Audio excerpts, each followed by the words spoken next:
Today is Thursday, January 7th, 2021. Coming up on Roland Martin Unfiltered, broadcasting live from Atlanta, unanswered questions about why white domestic terrorists were able to breach the U.S. Capitol on yesterday. Where was law enforcement? Was there a massive failure when it comes to leadership?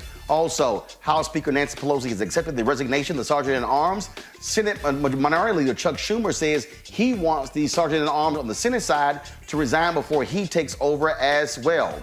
Folks, election results were certified late last night. In spite of all the chaos, House members also calling for the impeachment of Donald Trump or for the cabinet to invoke Amendment 25. We'll talk with a constitutional expert about that. And Trump cabinet members and staffers are walking away in protest of his behavior on yesterday. And President-elect Joe Biden today announcing his team to lead the Department of Justice. He condemned what took place in D.C. yesterday. We'll also talk with an attorney who was arrested and tased for wearing a dashiki to court in Los Angeles. And a football coach in Tennessee has been fired for his racist attack on Stacey Abrams on social media. Plus, a police officer is fired and charged with filing a false police report in the arrest of a black man in California. Folks, it is time to bring the funk on Roland Martin Unfiltered. Let's go. He's got it. Whatever the biz, he's on it. Whatever it is, he's got the scoop, the fact, the find. And when it breaks, he's right on time and it's rolling. Best believe he's knowing. Putting it down from sports to news to politics. With entertainment just for kicks, he's rolling. It's on go, y'all. It's Roland Martin, Rolling with Roland now. He's funky, he's fresh, he's real, the best, you know he's Roland Martin now.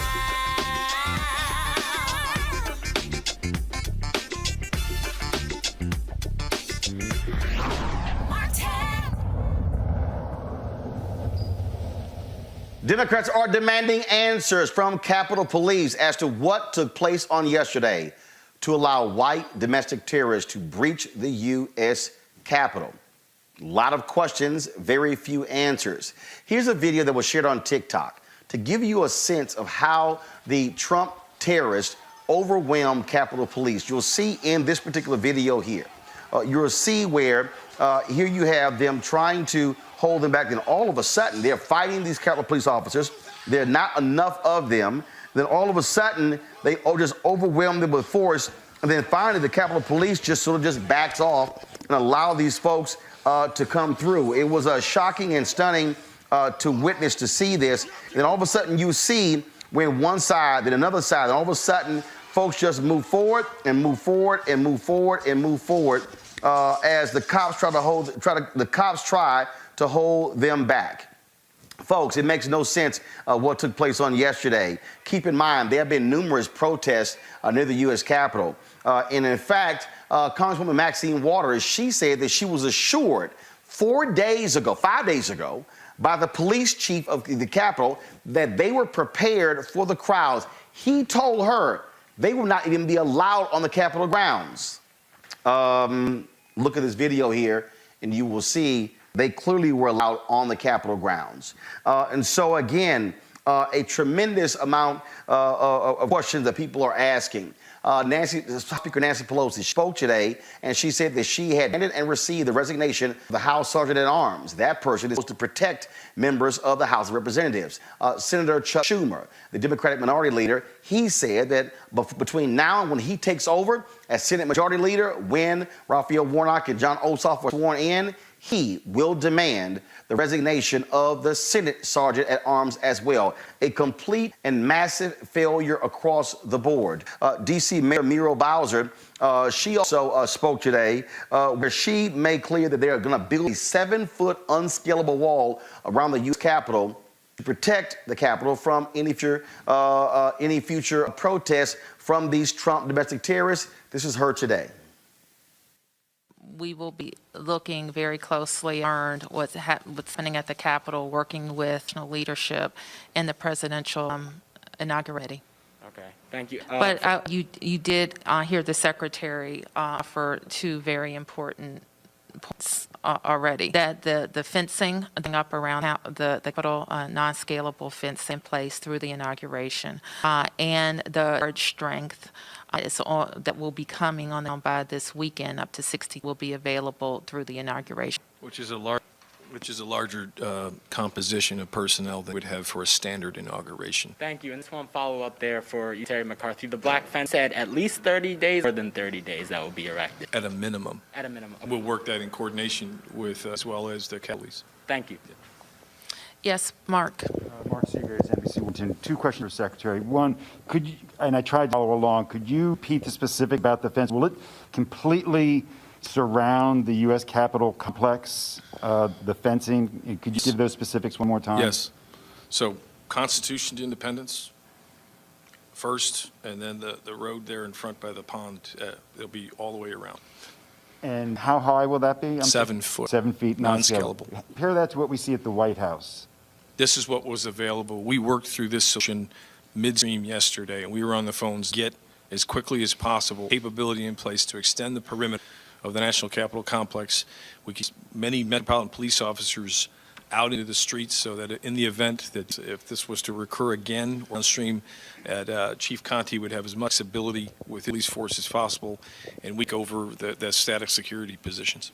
And I appreciate it may not have been your decision, and we know it certainly, the chief and the mayor said it wasn't their decision, but what can you tell us about the lack of preparation prior to yesterday on the part of the U.S. Capitol, and why in months prior, while troops surrounding this Capitol and other protesters, but yesterday we didn't see anything. Why were there troops or any other backup security there yet? Given what we all knew, public domain, you must have had better intelligence than we all knew that was possible, if not likely. Well, we don't have rely on our intelligence from law enforcement and local police, obviously, but with respect to the pre-coordination, to the mayor's point, those that are all being looked at, there were discussions previous with the Capitol Police and others, and no request of the D.C. Guard were made. Obviously, it is a different branch of governments have to be requested to come onto the. Capitol Police Chief Steve Sund, a former police officer, said in his first public comments the chaos that rioters actively attacked Capitol Police and other law enforcement officers with metal pipe, discharged chemical irritants, and took up other weapons against officers. Now, the FBI, they plan to arrest upwards of 15 people. They have been scouring social media, looking at video and photos of individuals. A number of people who've also the protests have been fired by their companies for participating in these protests as well. Now, lawmakers from both parties have pledged to investigate law enforcement's actions and question whether a lack of repair allowed a mob to occupy and vandalize the building. So also, folks, just some other things in terms of to understand. The FBI also says 2 devices were found near the RNC and the DNC headquarters, and they also discovered a truck nearby that was packed with explosives and also guns and other items as well. And so clearly the individuals who were involved in this, they were meant to cause significant harm as Congress was meeting in the U.S. Capitol. The reason members are so upset, and later we're going to talk to 2 members, we'll be chatting with Congresswoman Brenda Lawrence right here. We also will be talking with Congresswoman Jahana Hayes. The members were in the Capitol. They had to be evacuated. It was a terrifying situation while the Capitol was being breached, and all the blame is going towards Donald Trump. Let me tell you how crazy this fool is. His head of Homeland Security, he has rescinded his letter to the Senate to appoint him as the head of Homeland Security because his interim head chose to say that Trump should condemn the protest. The White House, different reporters are saying that Trump was filled with glee watching what took place yesterday. It's been suspended from Twitter, infinite suspension from Facebook as well. Not allowed to post on those particular platforms. You have Democrats, numerous Democrats are calling for the invocation of the 25th Amendment. Elaine Chao, the Transportation Secretary, the wife of Senate Majority Leader Mitch McConnell, she has resigned her position as well. Other officials in the administration have resigned. The former Chief of Staff, Mick Mulvaney, who is the envoy to Ireland, he has resigned his position. And so all of this coming out of the terrifying situation on yesterday that we have been talking about, where these white domestic terrorists stormed the U.S. Capitol. Now what you have is Republicans like Mo Brooks of Alabama, who is now suggesting that Antifa was responsible for what took place. They want to shift the blame as well. Today, President-elect Joe Biden talked about what took place on yesterday when he announced his team lead the Department of Justice. Watch. Yesterday, in my view, one of the darkest days in the history of our nation.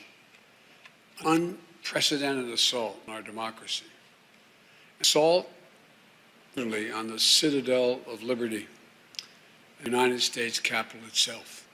An assault on the rule of law.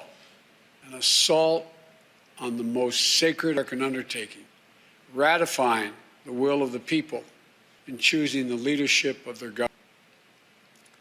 All of us grieve the loss of life, grieve the desecration of the people's house. But what we witnessed yesterday was not dissent, it was not disorder, it was not protest, it was chaos. They weren't protesters. Don't dare call them protesters. They were a riot mob, insurrectionists, domestic terrorists. It's that basic, it's that simple. And I wish we could say we couldn't see it coming. That isn't true. We could see it coming. The 4 years we've had a president who's made his contempt for our democracy, our Constitution, the rule of law, clear in everything he has done. He unleashed an all-out assault on our institutions of democracy from the outset. And yesterday was but the culmination of that unrelenting attack. He's attacked the free press, who dared to question his power, repeatedly calling the free press the enemy of the people. Language at the time he first and I and others said has long been used by autocrats and dictators all over the world to hold on to power, the enemy of the people. Language that is being used now by autocrats and dictators across the world, this time with the imperator, an outgoing president of the United States of America. He's at our intelligence services, dared tell the American people the truth about the effort of foreign power to elect him 4 years ago, choosing instead to believe the word of Vladimir Putin over the word of those sworn allegiance to this nation, many of whom had risked their lives in the service of this nation. He deployed the United States military, tear-gassing peaceful protesters in pursuit of a photo opportunity in the service of his re-election, even holding the Bible upside down. The action that led to an apology from the chairman of the Joint Chiefs of Staff and an outspoken denunciation of the military for domestic political purposes from scores of former military leaders and secretaries of defense, led by Secretary Cheney. He thought he could stack the courts with friendly judges who would support him no matter what. They were Trump judges, his judges. Gone so far as to say he needed not justices on the Supreme Court because he thought the election would end up in the Supreme Court and they would hand him the election. He was stunned, truly stunned, when the judge he appointed didn't do his bidding, instead acted with integrity, following the Constitution, upholding the rule of law, not just once or twice or 3 times, but over 60 times. Let me say over 6 times. In more than 60 cases, in state after state after state. And the Supreme Court's judges and people considered, quote, his judges, Trump judges, use his words, looked at the allegations that Trump was making and determined they were without any merit. Nothing was just put this election in question or doubt by any of these judges. You want to understand the importance of democratic institutions in the country? Take a look at the judiciary in the nation. Take a look at the pressure it was subjected to by a sitting president of the United States of America. At every level, the judiciary rose to the moment during this election, did its job, acted with complete fairness and impartiality, with complete honor and integrity. When history looks back in this moment that we've just passed through, I will say our democracy served in no small part because of the men and women who represent an independent judiciary in this nation. Folks, so look at this video here. Rex Chapman posted this video here, and I want you to see it. This is a Capitol Hill police officer waving folks in. His post says, "Is this Disney World? Is this Disney World?" I mean, like literally, watch this video.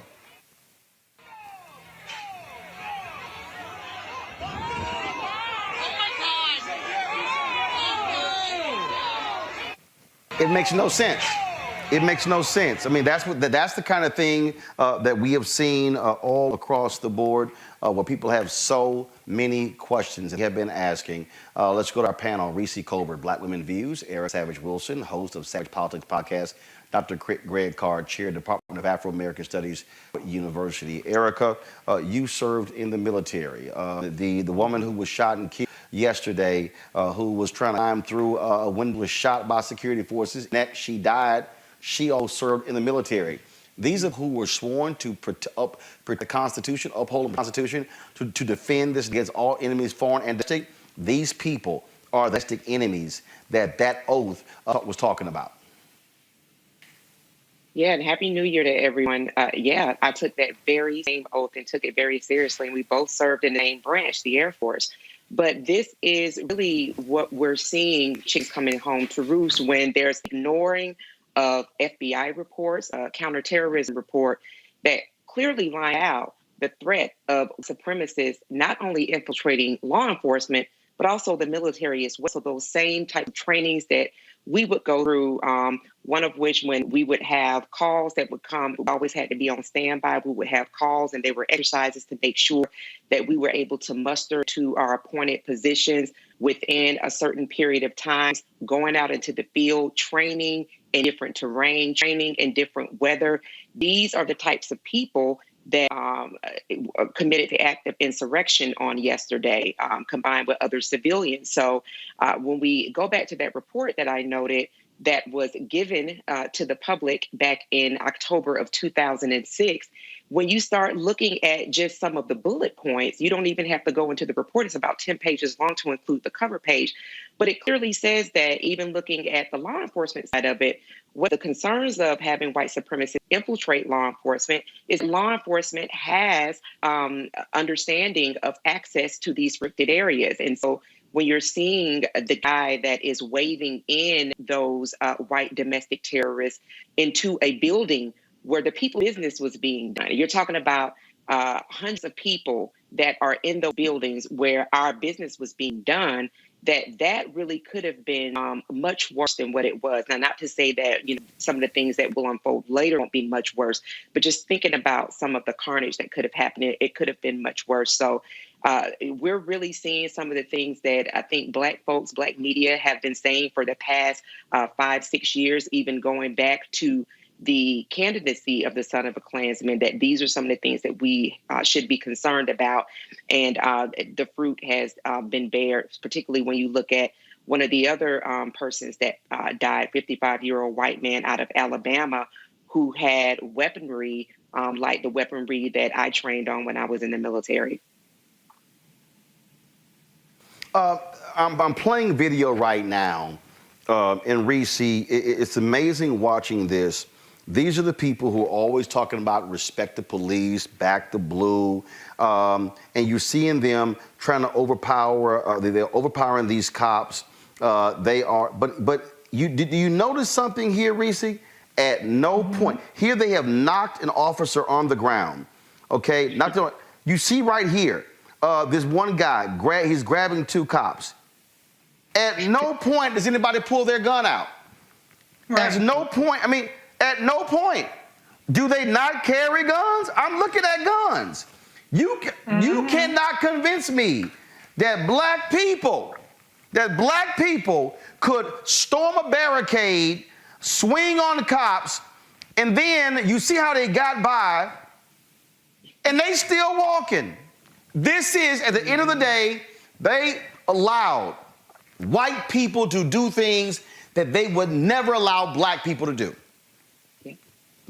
Absolutely. I mean, we have never seen images of white people being hosed and gunned down. I shouldn't say never. Let me say in contemporary times, okay? In the past several decades. We haven't seen the same images and the brutality against white people that we've seen against black people doing peaceful protesting. So this is not a surprise. I think that as a society, we've said it's unacceptable to inflict the kind of violence on white people, even when they are instigating it, even when they are rioting and doing this kind of behavior. You see how they act when they win the championship for their college team, or their hockey team wins the championship. They out there flipping over cars, acting a damn fool. So this is how they've been trained to interact with white people. So it's not a surprise they're doing that. So you have the fact that number one, don't feel as empowered to to use brute force against white people, but then you have people that are aiding and abetting them as well, because they're on the side of white supremacists. They're sympathetic to their cause.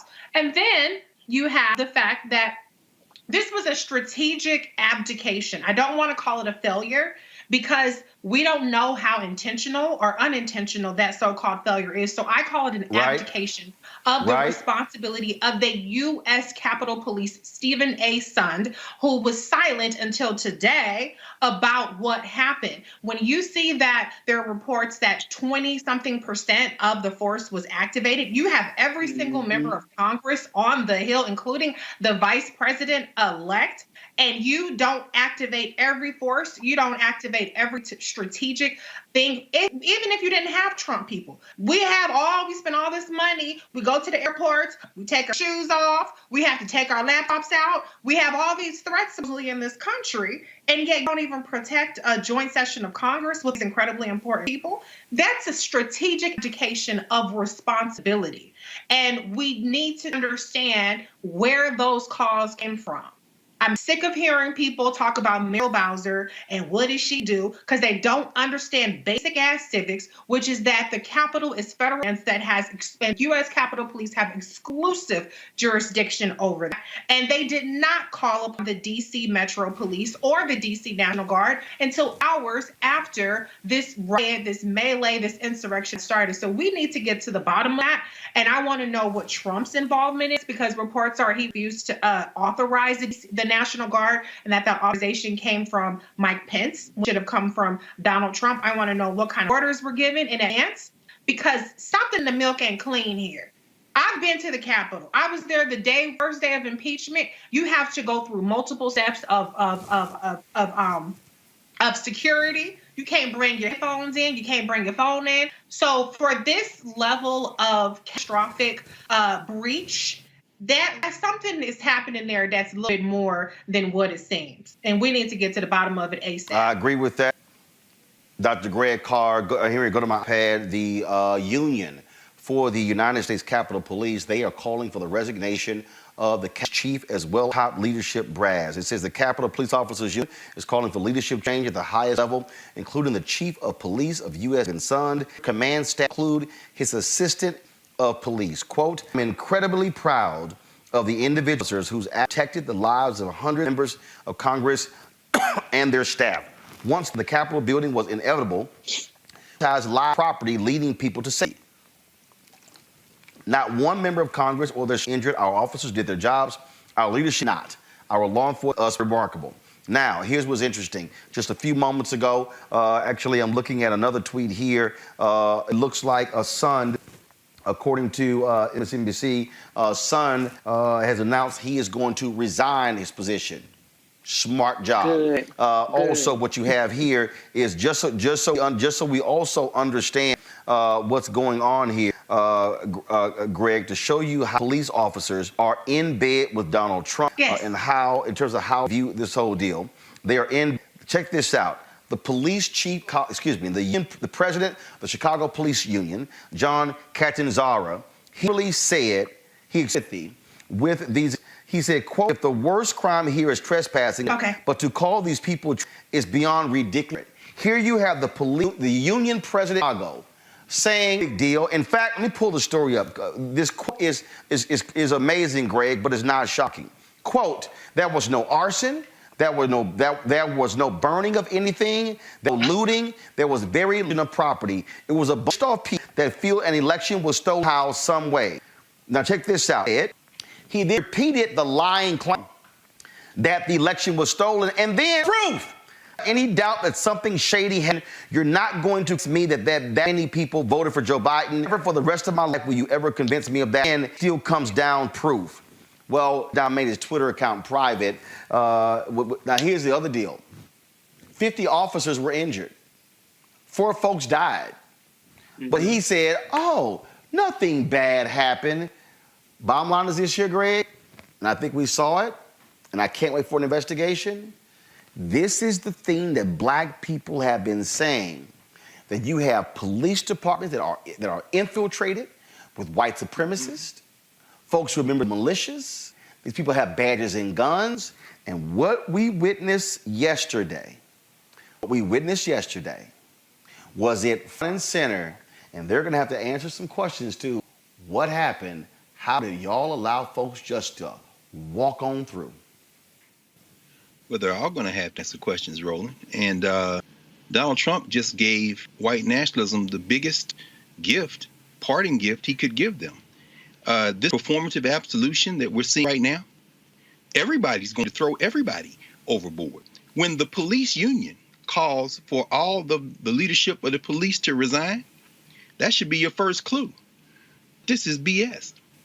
And, let's just be very careful here, because nobody, as you said last night on the show, is surprised. We've been trying to tell you.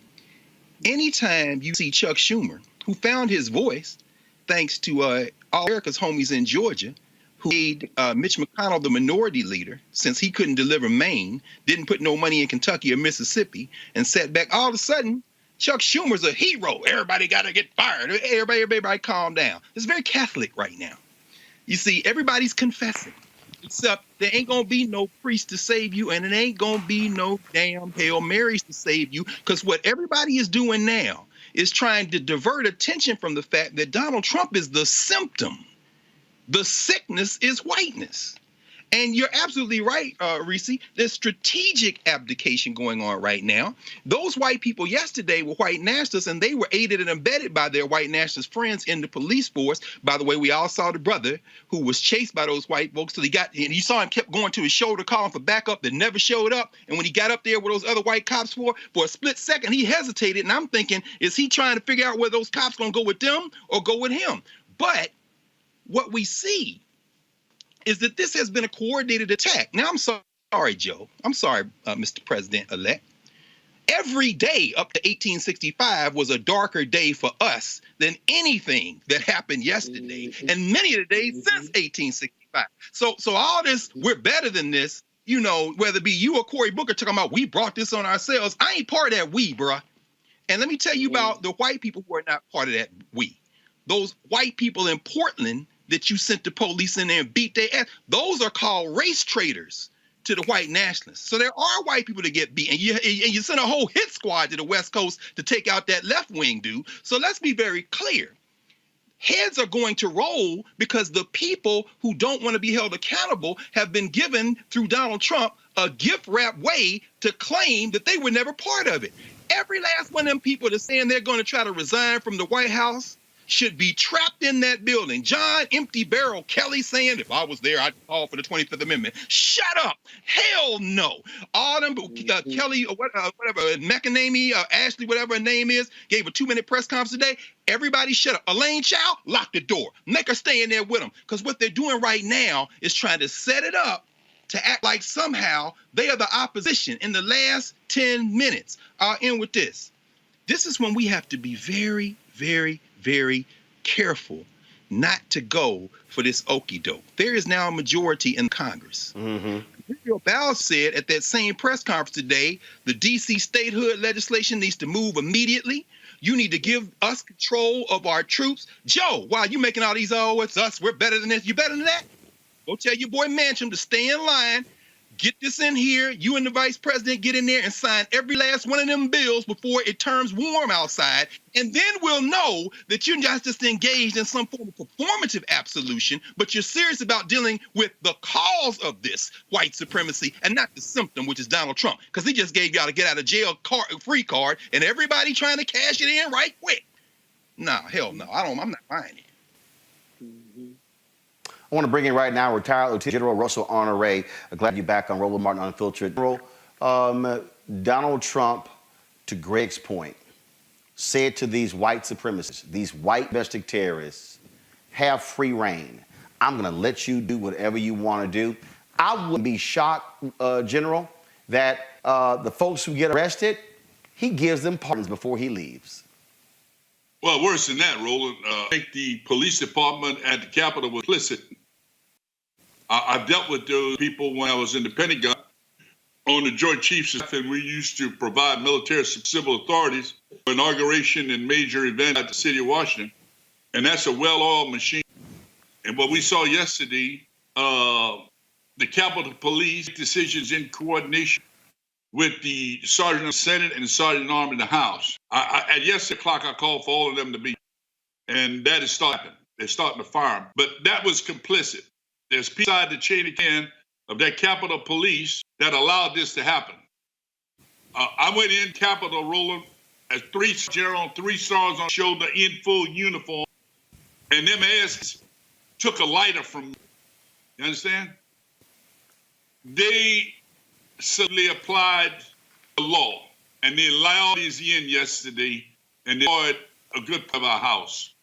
And to go to jail, and need a DOJ investigation, this bullshit Congress investigation, and we need to hold people up. We need to catch all their phones. They're rooms to in that Capitol to go in and out. I never know how you get away to some of these rooms. So they will help inside the force, and you can assume about 30 of that force support the guy else. That's just the Democrats. And the system failed yesterday. And that point you made there, again, which is the concern of black people, and that is when you have the law enforcement, you have these individuals who hold the same views. They're very conservative. They are opposition to Black Lives Matter, in opposition to civil rights. And we witnessed it yesterday. But also what we witnessed, General, was you had this man, you had Donald Trump, he had Rudy Giuliani. They were inciting a riot. Look, I think you tweeted, they should, or someone posted that Donald Trump, Rudy Giuliani, and Donald Trump Jr. should be arrested for causing an insurrection. Absolutely. I mean, all the law in D.C., you tell me they can't figure it out? They can't figure it out because they don't figure it out. Okay? They're so long until the 20th of January, and Lord knows what this guy could do. Last night on the program, this guy still got access to the nuclear code. And he's going around telling his followers, you remember when he told the Proud Boys, I'll call you forward, stand down? He unleashed them yesterday and basically sent them to go attack the building where the vice president and his family was and the entire United States government, House and Senate. He unleashed the Proud Boys on there, and they got there and they were welcomed by the Capitol Police. Half of them some bitches ought to be fired. The woman who was shot and killed, I do want to speak because this is also an issue here. Her name is Ashley Babbitt. Interesting, the U.S. Capitol Police officer shot and killed her has been placed on administrative leave. We showed the video and actually posted the video. You actually see what took place. The reason I'm not going to show it, we got basically the YouTube algorithm. We had about 16,000 people on yesterday. They kicked us off, and so I don't want to, knock up line again. We got 10,000 who are on right now. I don't want to do that. But it was barricaded. She jumps up and she's trying to climb through the window. An officer fires a shot, shoots her in the neck. She dies. But if you look at a lot of her crazy videos, she served in the military. And she's ranting and yelling, going off how this country's been stolen. And that's also part of the members of the military who were yesterday with Trump people as well. Yeah, you got to follow me.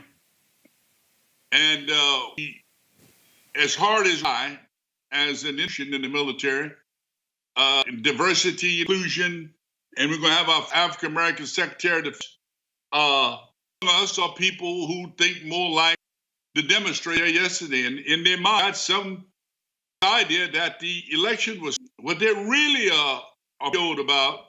Now, the Democrats on the White House, the Senate, and the House. And they're worried they will lose their white power. They're worried about losing minority rule in 30 to 40 years. America is changing. And that is, I believe, a lot of the believers talk to, the code they talk in, Roland. They don't like the founding of America.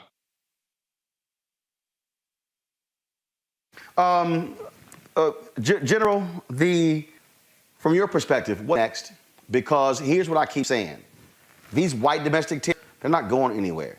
These people are going to cause more mayhem. There's going to have to be a lot more vigilance. There's going to have to be, a lot more focus. And this is where, and here's the other deal. I mean, you still have not had a major news conference from the FBI. You have not.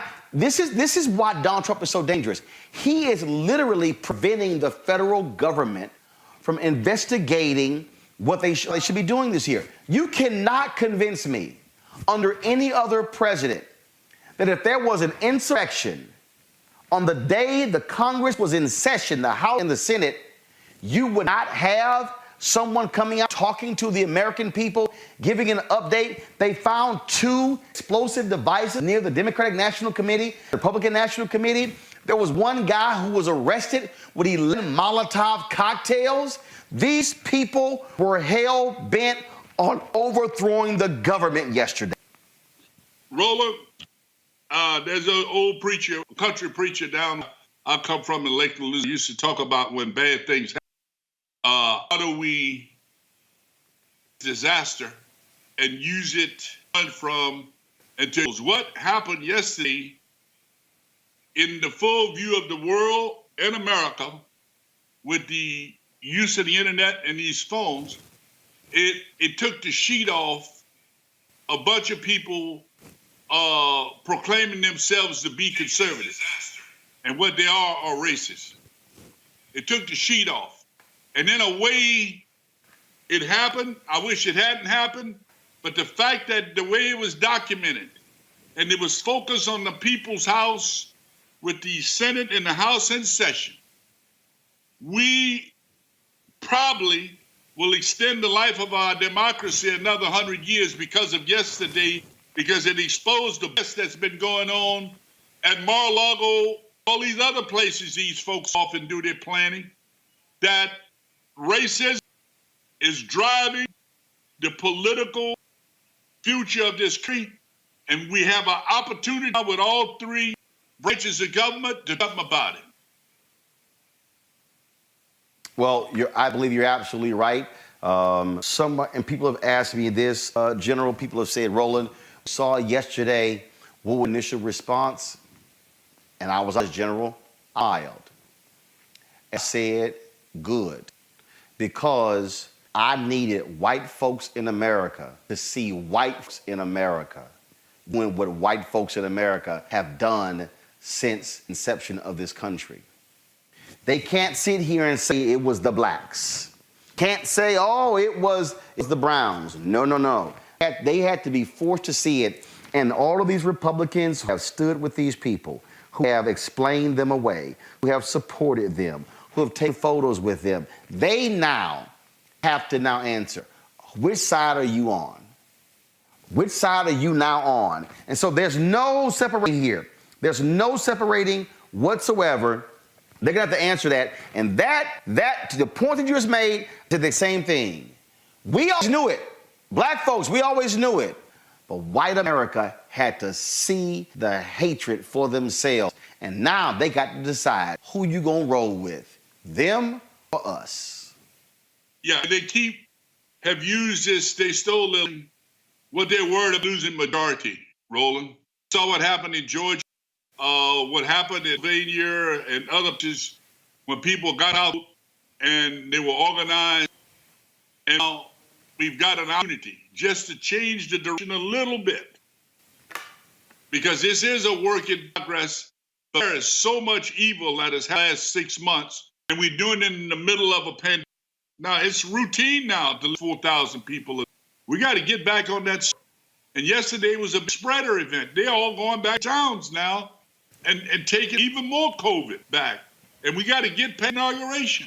And my recommendation to say to some of the people on the Biden staff is let's get done with the inauguration. This is a big focus on donors and balls. To hell with all that. Make sure you got your acting Secretary of Defense walking in the Pentagon at 1 o'clock. You're acting Home Security. You're acting J. And you're acting FEMA. All people need to walk in those buildings and take in as soon as the inauguration is over. So we got control of the government and all those Trump people leave. I agree 100%. Don't wait overnight. I'm sorry. Yes, sir. Yes, sir. I agree, sir. Retired Lieutenant General Russell Honorary, we appreciate it. Thanks a lot. Bless you. Yes, sir. I want to bring in now my guest is an expert on this whole issue of terrorism. He is the director of the Safe Community Institute, University of Southern California, Dr. Errol Southers. Doc, how you doing? I'm doing great, Roland. How you doing, Frat? Glad to see you, my Alpha brother. Greg Carr's with us as well, a fellow Alpha. Here's the deal, real simple here, Doc, and that is this here. This is white domestic terrorism. These are not protesters. This is not a mob. These are not people who are pissed off. These are people who are disappointed. These are terrorists, and they should be treated like terrorists.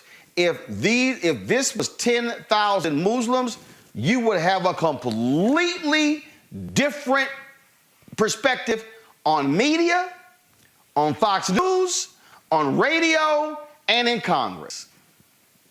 Roland, you're absolutely correct. So let's just go to the heart of this. What a privilege it is to stand outside of the Capitol. What a privilege it is to scale the walls. What a privilege it is to break windows, to occupy the halls of Congress, to take over offices. You know, people always want to push back when you try to explain white privilege. And when they see this, they just totally ignore it. This incident yesterday was reminiscent of Charlottesville on steroids on a number of accounts. But to your point, this is terrorism. And I push back against those people who say we need another statute for domestic terrorism. No, we don't. We have over 50 different elements of the United States Code, Title 18, that you can charge someone with terrorism today. We choose not to do it. You are absolutely correct. Yesterday's terrorists have been ethnic or religious minorities. The response and the preparation would have been different. I'll push even further. The response to protecting the Lincoln Memorial when Black Lives Matter was there this summer was demonstrably different than what you saw yesterday. So we can get into it, but there are a lot of failures that took place in Charlottesville that also took place yesterday, and there's no excuse for it because the intelligence that was out there and available was ignored by law enforcement. And to the point of your previous guests, we had a report, and as you know, I'm a former FBI agent. 15 years ago, the FBI produced a report that was heavily redacted that documented the infiltration of law enforcement by white supremacists and white nationalists, and nobody wanted to see it. And what they did see was very, very little. We haven't left that issue yet, and it's even worse. The next step, there's going to have to be, and I think back to COINTELPRO, but Congress is going to have to deal with a massive amount of surveillance of these people. The problem here, Doc, is that I believe that these people are aided by Republican political leaders. So we're dealing with, I mean, this is really, you know, the FBI said that the biggest problem facing America, the biggest threat is going to be this white domestic terrorism. We have to understand, this is white domestic terrorism that is united with Republican political leaders, that's united with police officers, and it comes down to who the hell do we trust? Great point. So, and to your point about COINTELPRO, let's face it, you know, when the FBI investigated civil rights issues, it wasn't because they wanted to, they had to. So what you're seeing now is an FBI that, of course, has been demonized by this current administration called the deep state. However, they have the resources, and I believe they have the political will to do the right thing. I'm disappointed that here we are again dealing with black identity extremism. And by the way, I testified in front of the Congressional Black Caucus a year and a half ago, pushing back against that. Director Wray withdrew it and says, we're not going to do that. Now I'm looking at a document 2 weeks ago that says essentially the same thing without the title. So you're absolutely correct. We've got some work to do. But I will say this, that the infrastructure is there. The thwarted plots to kidnap the Michigan governor and the governor of Virginia were done because the FBI can do what they need to do. There has to be a purge of some individuals or group in law enforcement. We all know that. There has to be some cleansing with regard to perhaps the Congress. But more importantly, I do believe we have the infrastructure. What it's going to take is the will. And I think you're absolutely correct. Let's face it. When the Obama administration was in power, there were 14 different consent decrees for police departments in the country. In the 4 years of administration, there were 0. You don't have to be a research data analyst to understand what's going on there. So we're going to have a Department of Justice, the right Attorney General, to enforce the law. And we're going to have to take a hard look. We've got the technology, we've got the personnel. It's a matter of political will. Dr. Errol Southers, man, thank you so very much for joining us. My pleasure, brother. Yes, sir. Erica, here's the deal here. This is very simple. Will this government be willing to go after white like they historically have gone after black people? That's the real issue here. The President-elect Joe Biden and Vice President-elect Kamala Harris, they are going to have to make it perfectly clear to the country that there's going to be zero tolerance, and they are going to go after every single one of these white domestic terrorist thugs who stormed the U.S. Capitol.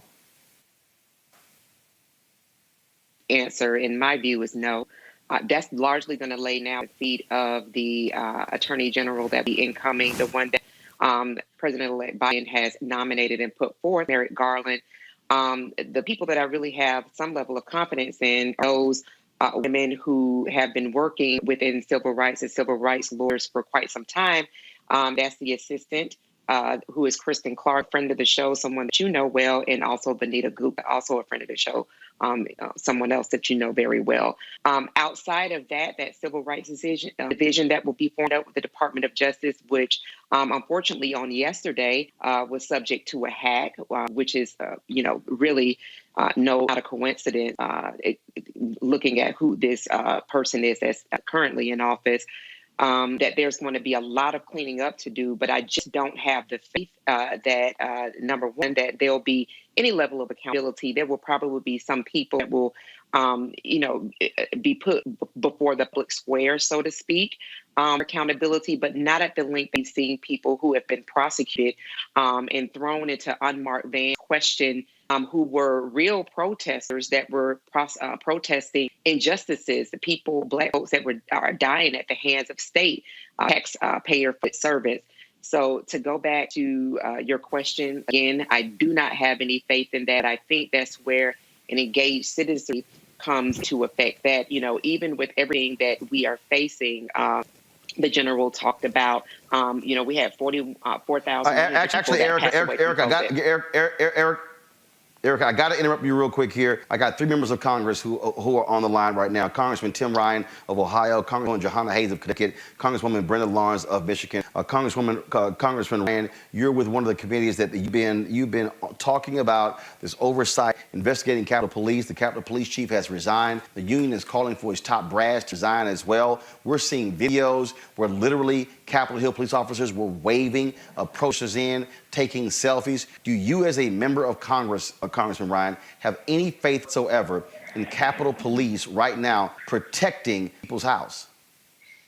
There's a big gap, the trust level now, and it's something that we got to fix immediately. We have the vast majority of the rank and file guys did a good job yesterday, but they were set up for failure. I mean, we did not have the backup. They did not have the personnel needed. We did not have the National Guard teed up, ready to go. This was a failure in leadership, not necessarily a failure for the vast majority. I saw the same videos everyone else did, taking selfies and all the rest. And believe me, we're going to be looking into that as well. But the reality is this was a failure from the top down, a complete abdication of their responsibility to protect us as members of Congress, our staff, and most importantly, the process of electing our president. Congresswoman Hayes, give us a sense of what it was like to be in the House yesterday while this was going on and when y'all got the order to evacuate. Well, I was in my office and I had my son with me, and I kept telling him that everything was fine. He could clearly hear the crowds outside. His friends were texting him images of what was going on, and he was afraid. And I was afraid because I didn't have an answer for him. And we kept getting updates that, to move to an internal location, that suspicious packages had been discovered. And it was scary. I mean, on this campus, I don't really think about my safety because I feel like the police keep us safe. I've traveled with them. They do a tremendous job. And yesterday they were under-resourced. And I'm sorry if I'm distracted, but there's just a story came across that a Capitol police officer died following one of the protests, following the activities yesterday. So this is crazy. This is the United States Capitol. Then this should not be happening here. Congresswoman Lawrence, when we talk about what took place yesterday, y'all have really had to deal with that in Michigan, where these folks stormed the Michigan House.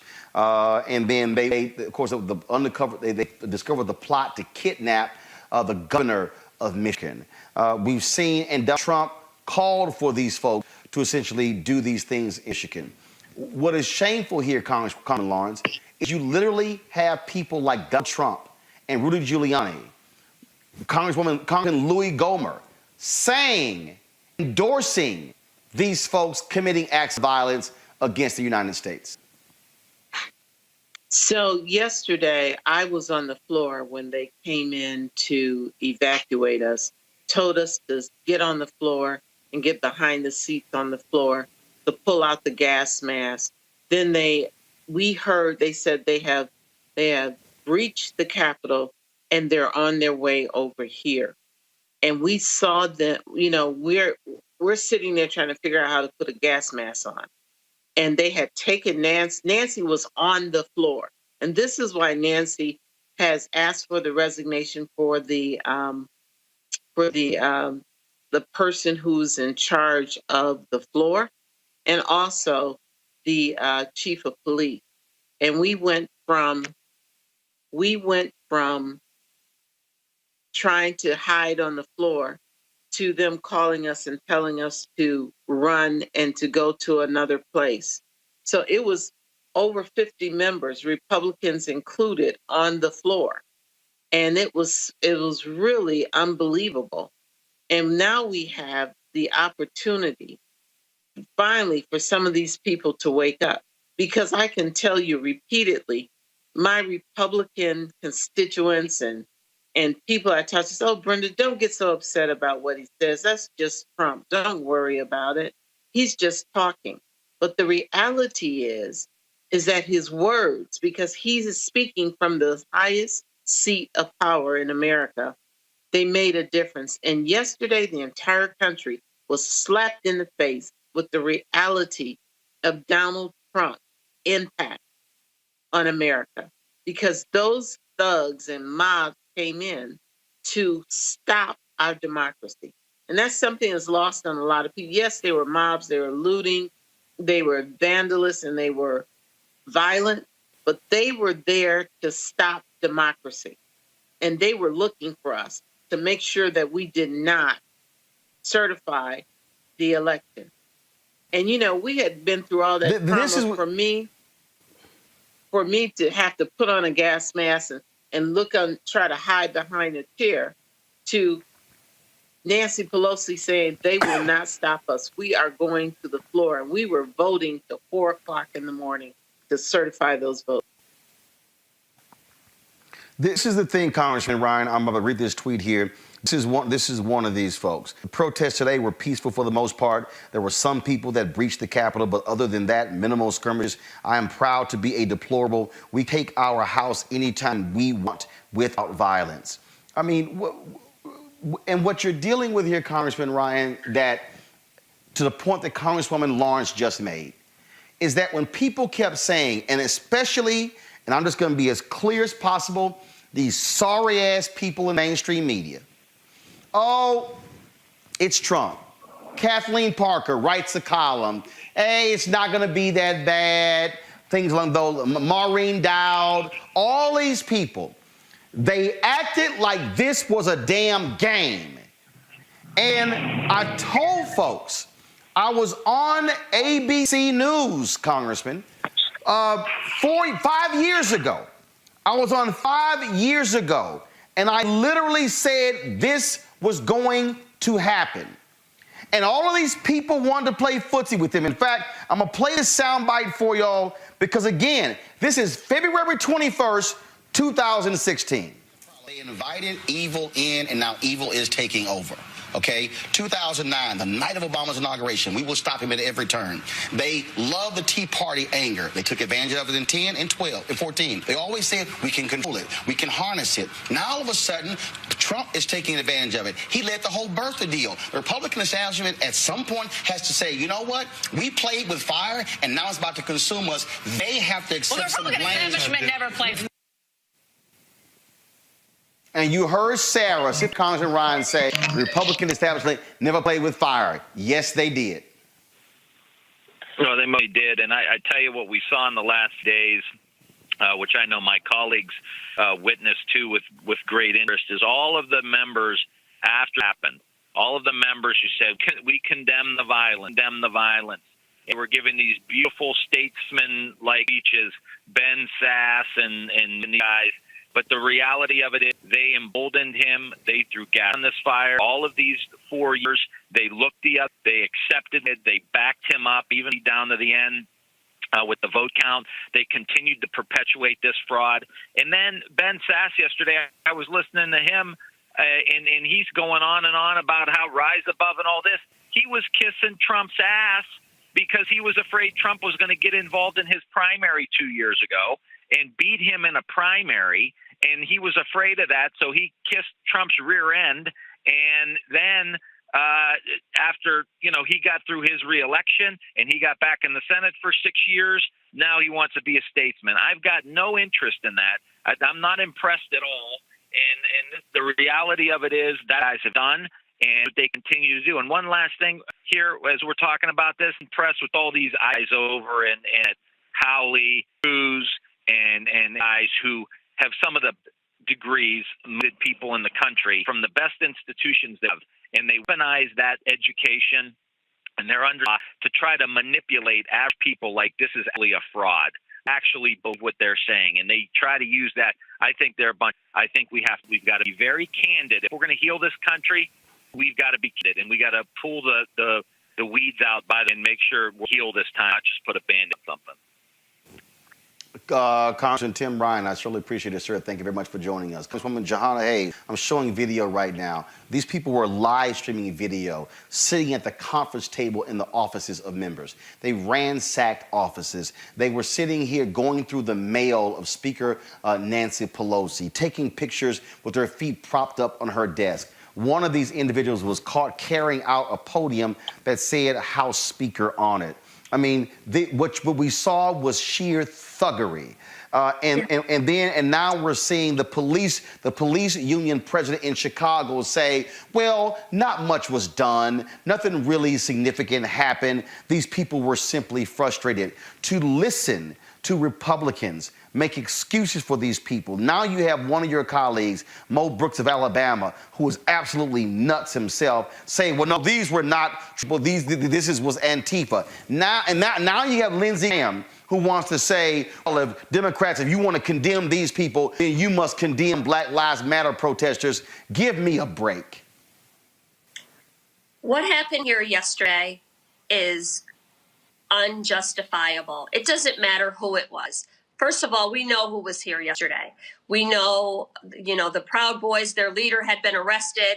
The president called a coordinated effort, asked people to meet him in D.C. on January, gave them a directive in the morning to walk up to the Capitol and make their voices heard. But let's be clear. We're not just talking about an office building here. This is the center of our institution of government. This is where the people's business happens. So breaching this means so much more. Coming here and desecrating, denigrating the Capitol, making this place unsafe to do business has much greater implications. People have a right to protest, and we've seen that over and over where people are elevating their voices. But for my colleagues then to come back and then continue to object to the Electoral College, to try to justify or place blame or figure out who it was. It doesn't matter who was on this hill yesterday. The violence that happened here is inexcusable, was incited by the president, was emboldened by the president, and has not been denounced by the president. Hard stop. So anything that they're trying to do to justify it, to explain it away, they too should be held accountable for that. Congresswoman Johanna Hayes of Connecticut, we surely appreciate it. Thank you so very much. Thanks, Roland. For you, thank you very much. Last, and glad that you're safe. Congresswoman Brenda Long, we have seen folks call for the invocation of the 25th Amendment.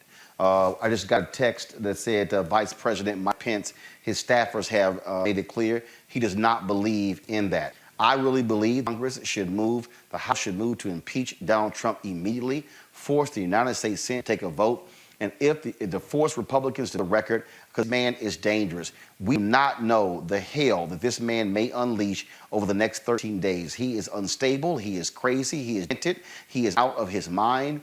And Lord knows what he will do to the United States over the next 13 days. I care about him being banned on Twitter and Facebook. This man still has control of the nuclear codes. Yes. He watched with glee what happened yesterday. He called on these people to march to the Capitol. He gave the order. He gave the order and they followed it. And I think you force these Republicans to vote. And the other point is this: if Republicans had the courage to vote in order to remove him, to actually impeach him, he would be barred from running for office again.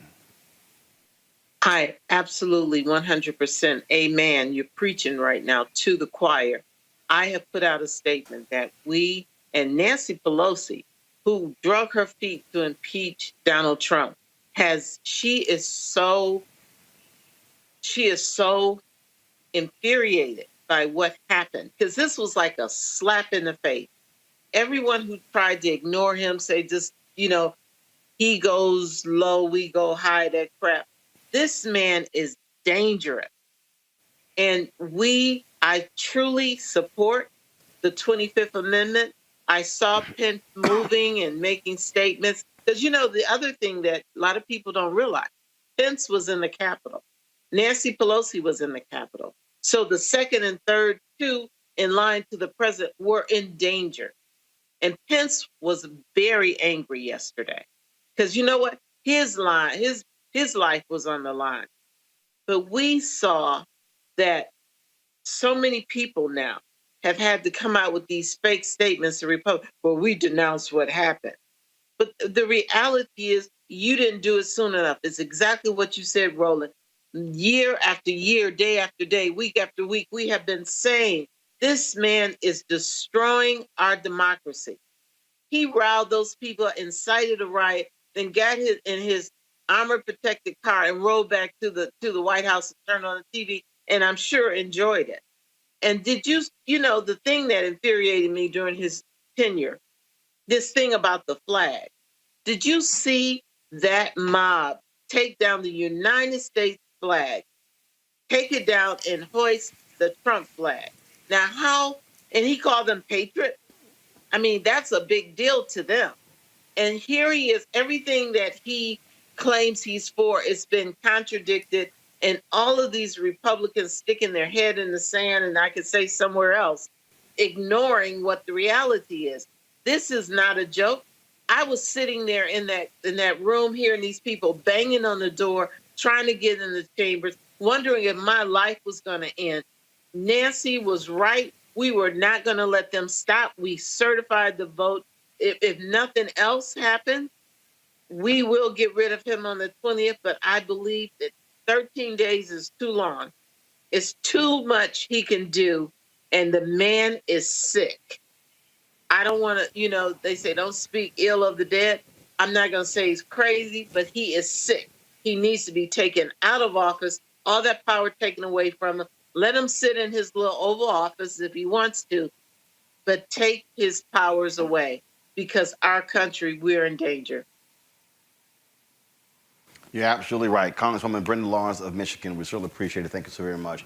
And glad Roland, that I you just two want are to safe. say thank you. I didn't get a chance to say thank you for everything you did in Detroit to bring out the vote. You were part of the team of success, and that's why we flipped Michigan. Thank you. I appreciate it. Thank you so very much. Let's go back to my panel here. Reese Colbert, Savage Wilson, and Greg Carr. Greg, I want to be you. The point that the Congresswoman made, and it wasn't lost. I saw that video yesterday, and we're playing it right now. I think back to all of trash talking Trump and all these folks had to say about Colin Kaepernick.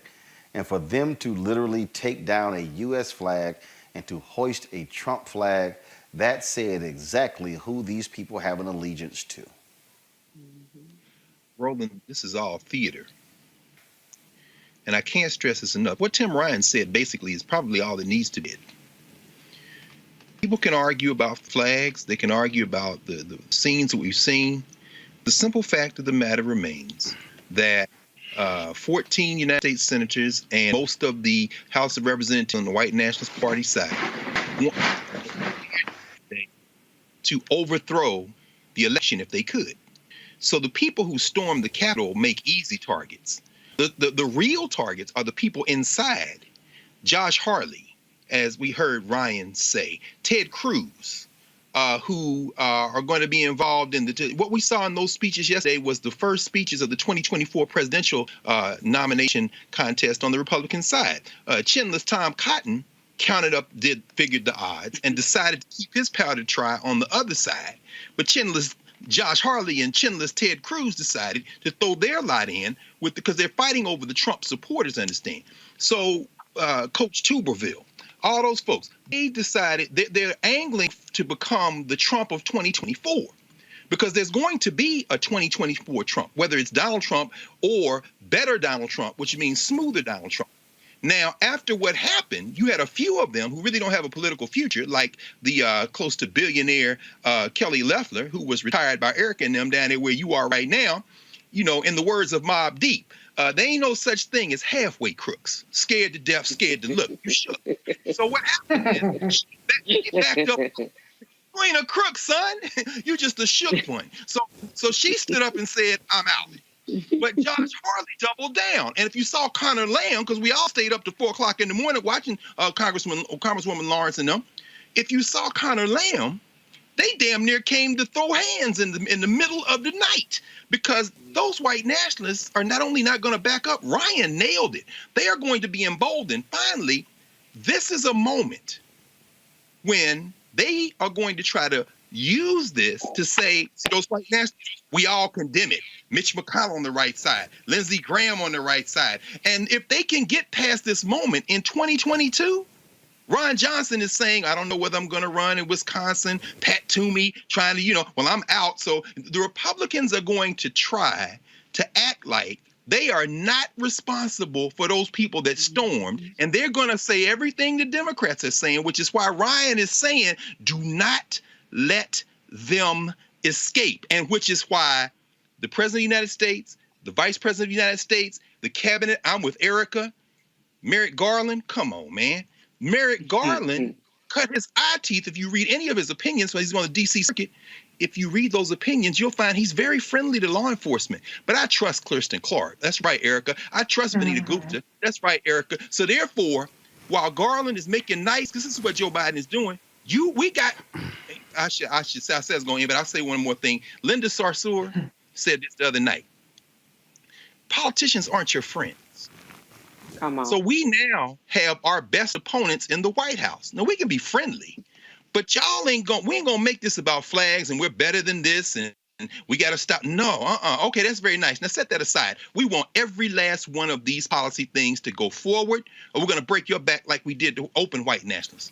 That's it. We can't. Don't get caught up in the theater. Please don't get caught up in the theater.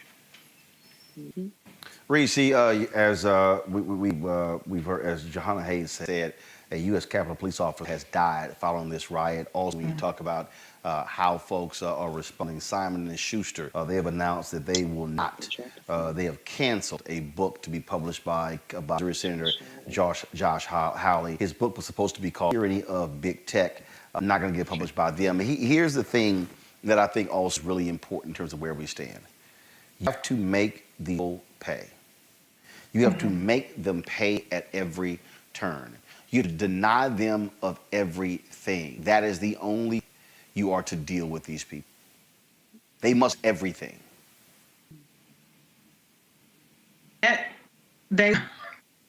There'll be a temporary setback for somebody like Josh Hawley, but they have new media popping up. They have the OAN network. They have these massive other networks, and in some ways it almost makes them a martyr. When there's a mainstream backlash to that. So I completely agree with you that there needs to be consequences, and to some degree we did show that there were some consequences down there in Georgia with the wins of Ossoff and Warnock, which was historical wins that were temporarily. We had very temporary operations for that.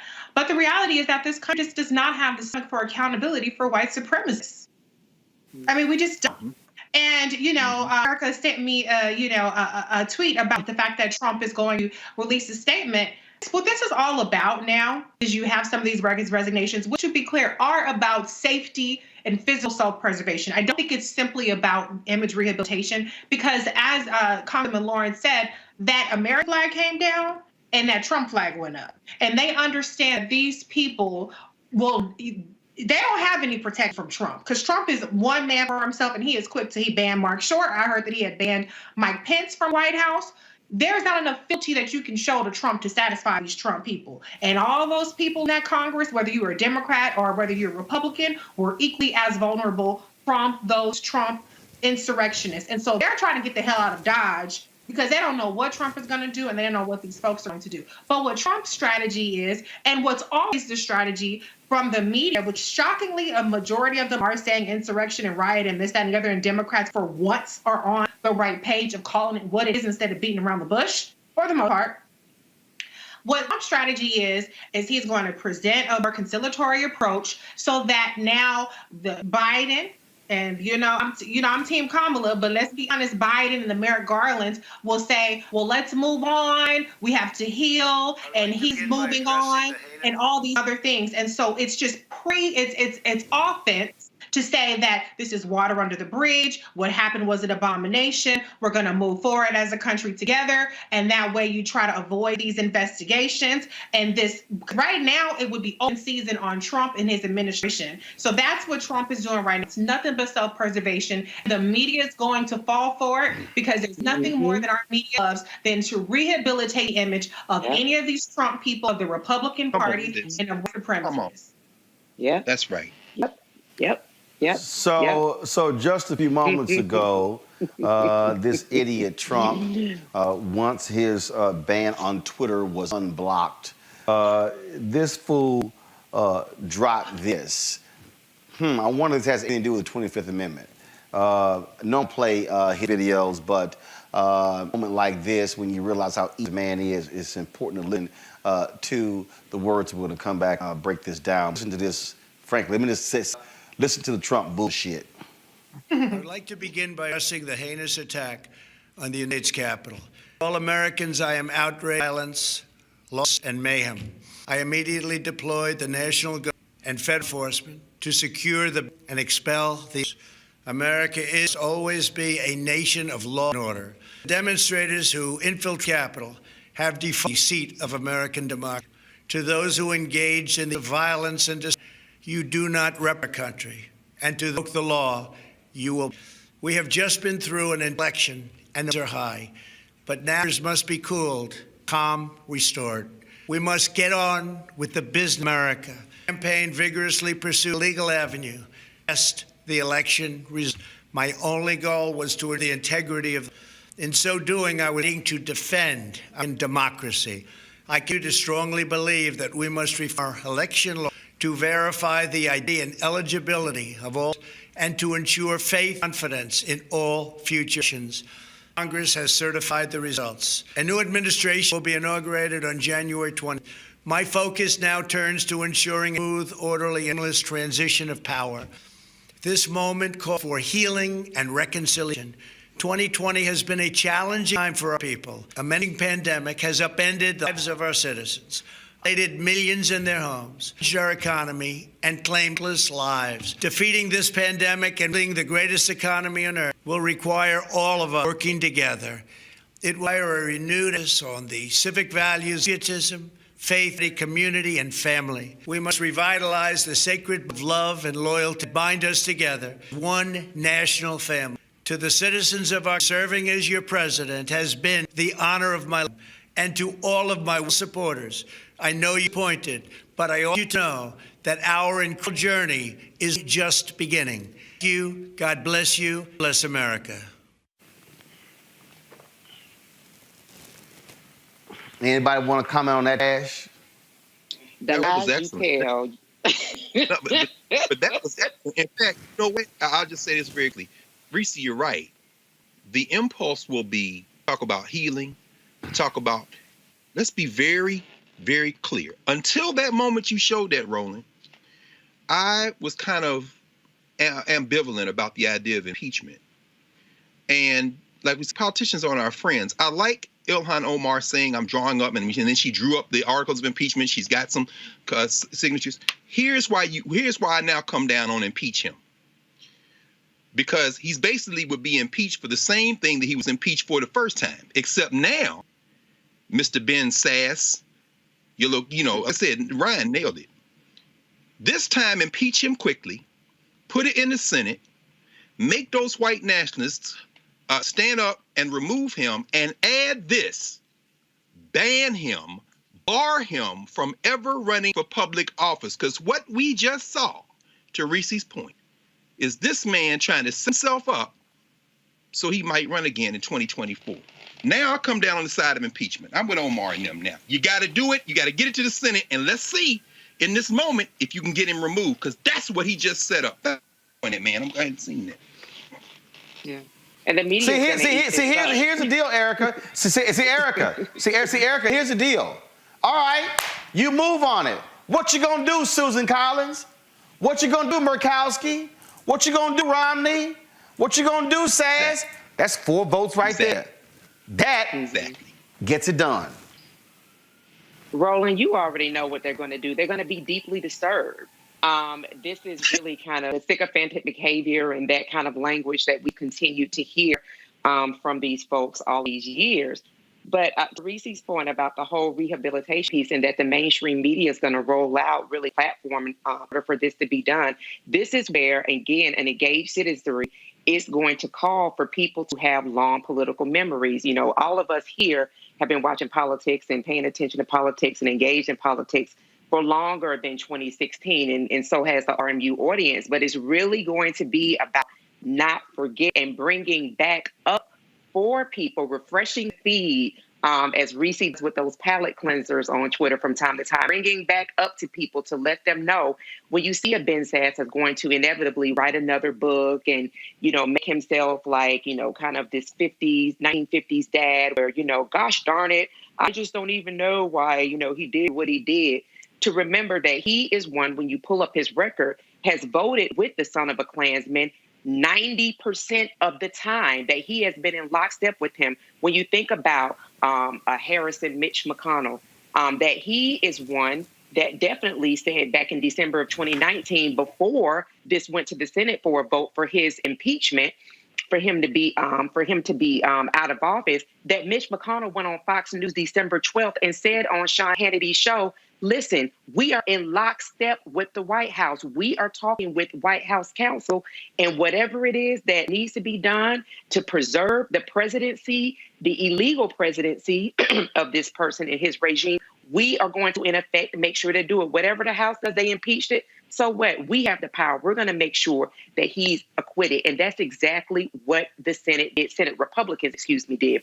So remember these people. You have Paul Ryan's communications person that's going on talking about, doing his media rounds about how deeply disturbed he is when Paul Ryan and that whole gang, the Iron Rand gang, was in on this whole Donald Trump melee that we're all experiencing now. So everybody, you have to remember this time. Remember these players. Remember the people that helped to form what we see right now. And it goes beyond 2016. It's before 2016. And everything that we're seeing right now is not going to come to fruition in 2 years. We're going to see this happen in rapid fashion, like within this year and the next few months. Reese, I'm clear. I don't trust any damn Republicans at all. I trust none of them. If there is a Republican who's with Donald Trump, knowing his craziness, I do not trust any of them on this. Listen, I knew what he was going to say even before he's going to say it. Because Donald Trump, thing he is good at politically is he understands his audience. And his audience in that video was the mainstream media, the pundit class, the Republicans, the Mitt Romneys, and to a certain extent, Chuck Schumer. Like I said, Joe Biden, Merrick Garland. Like I said, it's no shade because, whatever. I'm not going to go in on Joe because that's my guy now because, Kamala's my girl. But let's be honest. That bought him the time that he needs. And all that these folks need is an excuse to move the hell on. The news cycle moves on. They're going to make a couple of symbolic arrests. They arrested a whopping 15 people. Okay? And they're gonna give people, put us on this cat and mouse chase. Identify the white supremacists. They're going to keep us distracted a little bit, and they're going to move the hell on. That video bought him time. That video was for his base. Yeah. And that video was to pre-rehabilitate his image and to remove the cover because it's very easy to remove the political will from people to really go balls to the walls against Donald Trump and say, leave it alone. Let's not investigate. Let's not do all this stuff. He's going to pull some more crazy shit before he leaves because he still has to pardon himself. Okay, so he's going to do that. But what it's just trying to do is trying to assuage people's concerns. Now the Republicans that are on their high horse, they're going to back off a little bit, and the Democrats are going to waver a little bit. They're not in Congress anyway, so they're drawing up articles of impeachment. You still need Nancy Pelosi and Chuck Schumer, Mitch McConnell to call him back to Congress. That's probably not going to happen, particularly after that video. So, I mean, I don't make any excuses for it, but we know what kind of society that we're living in. We're living in a society that's gotten us to this point because white supremacy has always been enabled. And when you put a nicer face on it, Josh Hawley, Ben Sass, and now Trump playing nice for now, everybody is very enthusiastic about moving on. So I think we'll give it a day, maybe two. And like I said, this cat and mouse chase and some other topic will come up and the news cycle will change. And our country, to be honest, has a very short attention span. I know, like Erica said, we need to have a long memory, but we don't. We're the same country that's fighting vaccines. We can't even get this goddamn COVID pandemic under control. He got 74 million votes. It was still close in Georgia, which it was a miraculous win, don't get me wrong.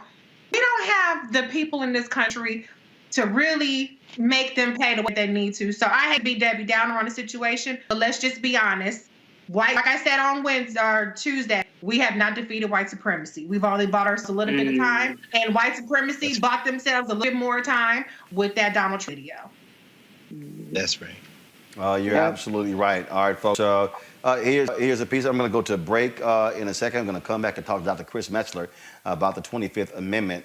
Folks, right now, more than 12,000 of you are watching us on YouTube, nearly 2,000 on Facebook. Yesterday, we hit our all-time high, 16,500 people watching simultaneously on YouTube. We created this platform as a way for us to be able to speak to our issues from our perspective, to have black experts like Dr. Southers, Lieutenant General Russell Honore, to be able to have two members of the CBC, to have Tim Ryan on. Coming up next, Chris Metzler. We need you to support what we do. Please join our Bring the Funk fan club. You can support us via Cash App, $RM Unfiltered, PayPal.me/R Martin Unfiltered, Venmo Martin Unfiltered, or Zelle is Roland at Roland S. Martin. Use a credit square by going to Roland Martin Unfiltered. You can also order to New Vision Media 1625 K Street Northwest, 100 Washington, D.C. And so we appreciate all of you who support what we do. If you, of course, you can join right there on YouTube or Facebook. But if you join directly with us, we get the full 100% But if you join on Facebook or on YouTube, then we have to share the revenue 5545 with those two platforms. So we prefer that you support us direct to join our Bring the Funk fan club because of the great things that we are doing. Messler's up next. I'm going to play this video. Greg referenced this. This was Congressman Conor Lamb last night when he called Republicans out on their lies. Ooh, they got a little bothered and hot under the collar. And so Democrats are like, y'all want to swing? Let's swing. Watch this. Enough has been done here today already to try to strip this Congress of its dignity. And these objectors don't need to do any more. We know that attack today, it didn't materialize out of nowhere. It was inspired by lies, the same lies that you're hearing in this room tonight. And members who are repeating those lies should be ashamed of themselves. Their constituents should be ashamed of them. And we know what's going to happen as soon as I walk away, what's happened all night tonight, what will continue to happen. They will take these same symbols, these same concepts, they'll smuggle them into their arguments, they'll make the same arguments. And I want at home, anyone who is still watching to know the arguments are not for them, they're for you. None of the evidence we wanted to discuss here tonight will change their opinions or what they're about to say. But you need to know that's not the end. It's not as if there's nothing we can do because of that, and if there was, I don't think this nation waited to almost 250 years. The fact is, Madam Speaker, the fact is that at the end of the day, people... Gentleman from Virginia. Gentleman say this point of order. Gentleman will say his point of order. Yes, ma'am. The gentleman said that there were lies on this floor here today. Looking over this direction, I ask that those words be taken down. We may have a disagreement on matters, but... And it's not timely. No, the gentleman's was not timely. You didn't register at an appropriate time. We'll proceed. Thank you, Madam Speaker. Madam Speaker, the fact is that at the end of the day... Yeah, look, you say that about me every single day. The truth hurts. Hold your tongue. The gentleman will proceed. It hurts. It hurts them, this country, it hurts all of us. But the fact is that the people have made this country work by not giving in. Go ahead, shout it out. Say the gentleman is not order. The gentleman will proceed. One last thing, Madam Speaker, and I thank you for your patience. All people need to know, all they know tonight, Madam Speaker,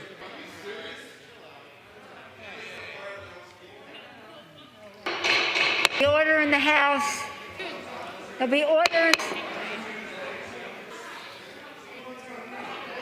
in the House.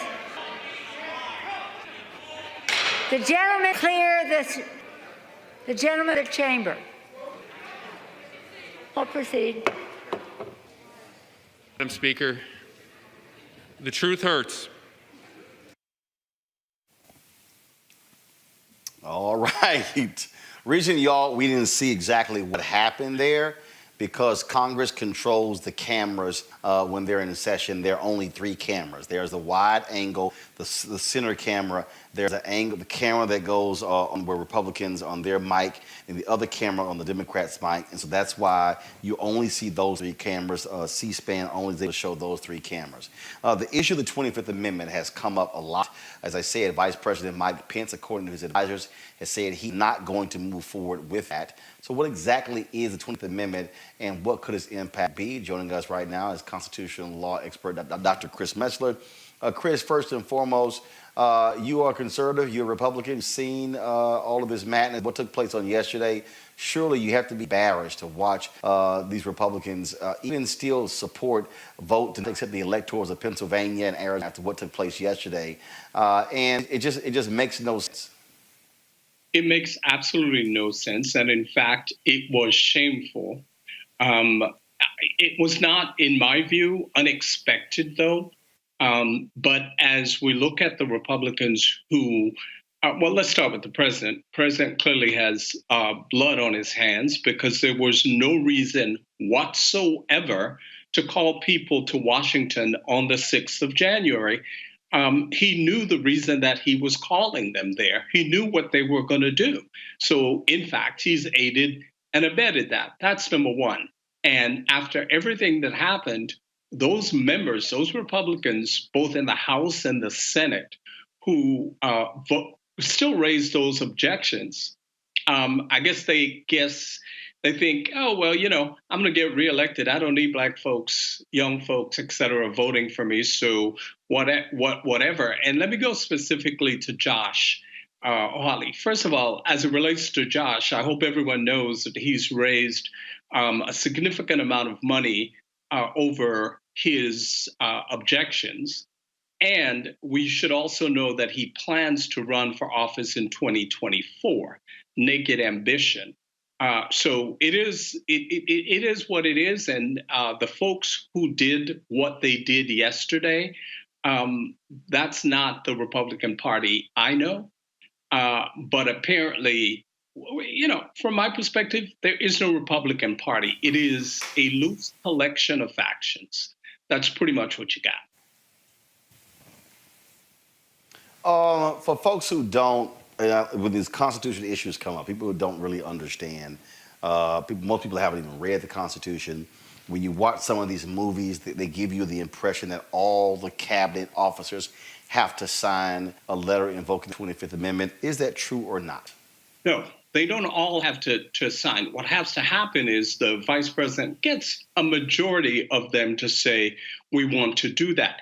Here's the problem with the 25th Amendment. It's probably, and particularly Section 4, the worst written part of the Constitution, which is why it's rarely ever used or invoked. Here's the problem. All that will happen is that, in fact, the vice president would say, and that certain portion of the cabinet would say, the president is incapacitated. Okay, but here's what happens after that. The president then can write a response and say, no, I'm not. And at that point, Congress has 21 days to resolve that. So in this particular case, it will go nowhere relative to the 25th Amendment. And keep in mind, the president can ban anyone from the White House. So it's not like they can trot up there and give him this and say, get out. That's not how this works. So when you say incapacitated, that means that, so if he says, I'm not, now they actually have to prove it. Now there has to be some process. So in essence, some evidentiary hearing to determine that. Yeah, and that will take place in 21 days. So as a practical matter, by that time, he'd already be out of office. Now, the worst case scenario that can happen is you can have dueling presidents. So, for example, Pence can say, yes, I determined that you're incapacitated, and so I'm acting as president. Then Trump says, no, I'm not. I'm still president. So it's, the 25th Amendment really isn't explained as much as it should be explained so that folks understand it's not as easy as it sounds. So, and for all the people who keep talking about it, again, you're talking about a very short period of time. So the quickest way to get rid of the president is really to impeach him in the House. I mean, they literally, now even on that, do they have to have a certain time frame? So for instance, can the House literally in one day impeach Trump? Can the Senate actually have a one day hearing and vote to convict or to acquit? Yeah, they can do that. They can do that. There's no time period to do that. The problem is what will happen in this case is the obstructionists will obstruct that process. But technically, yes, they can do that. They can call everyone back and say, listen, we're going to do this in one day. This is the time. You're not leaving here until this is done in 24 hours. They can do that. As a practical matter, I don't think that's going to happen, but they could do it. Dr. Chris Metzler, we certainly appreciate it, man. Thank you so very much. My pleasure. Take care. That's why I want to go to Erica here. Erica, this is why I love it. All of these media folks today have been, oh my God, Chuck Schumer has come out and saying, invoke the 25th Amendment, and it's going on and on and on, the next person, next person, next person. But it ain't that simple. This whole notion that the 25th Amendment is just like this magic bullet. Yeah, if he simply says, I'm not incapacitated, it's upon what? Are you telling me I have dementia? I have Alzheimer's? That I'm sick? No, I'm in great health. All right, now what do you do? And so, look, the real deal is, to me, put impeachment and conviction. Yep. Yeah. And, which means if he gets convicted, he can't run for president again.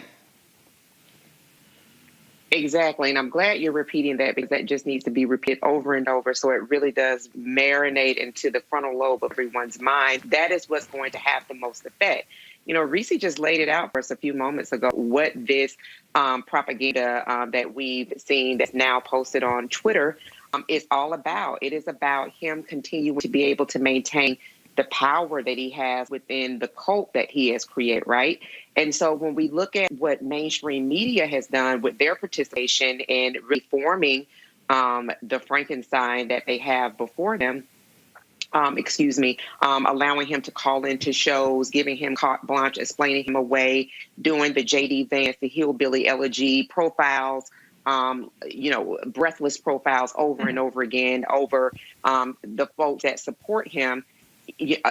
Whatever the easiest fix is, whatever it is that they can get into the minds of the people that do consume these multi-alphabetic letter shows, to really just kind of say, this is something that's being done and we believe that it can be done. But when you actually have to break it down, listen to it, have it explain to you that it is not as easy as it sounds. And I do believe that some of these people also do know that when that kind of gets into the public discourse, then now is what is it that can be done? What can be effective? What can be effective is exactly what you said, exactly what Dr. Carr said, and that is he said that he was on board with those articles of impeachment that are being drawn up and to go ahead and to move that forward, because what that will do is really damage what he's looking to do, and that is to run again. This is a person who does not see anything wrong with who he is and what he's done, and that he has blatantly ignored the 360,000 souls that are no longer here as a result of a pandemic that is out of control because he showed no leadership, and we still don't have a national strategy. So again, thank goodness for Roland Martin Unfiltered, for people who are smart and that are able to share and roll this out for us. But I think that what this is also going to do just in these last many days, people just ready for this to be over with. So hopefully, if members are able to draw those, articles of impeachment and get it done, great. But, to be honest, I think what a lot of people are feeling is, number one, because of what we saw yesterday, we do understand white privilege is definitely something that's threatened into the American soil. We don't see there'll be any accountability. And then secondly, that people are really wanting for his presidency to be over with so we can just move into really getting a handle on all of these other things that are mounted against us now.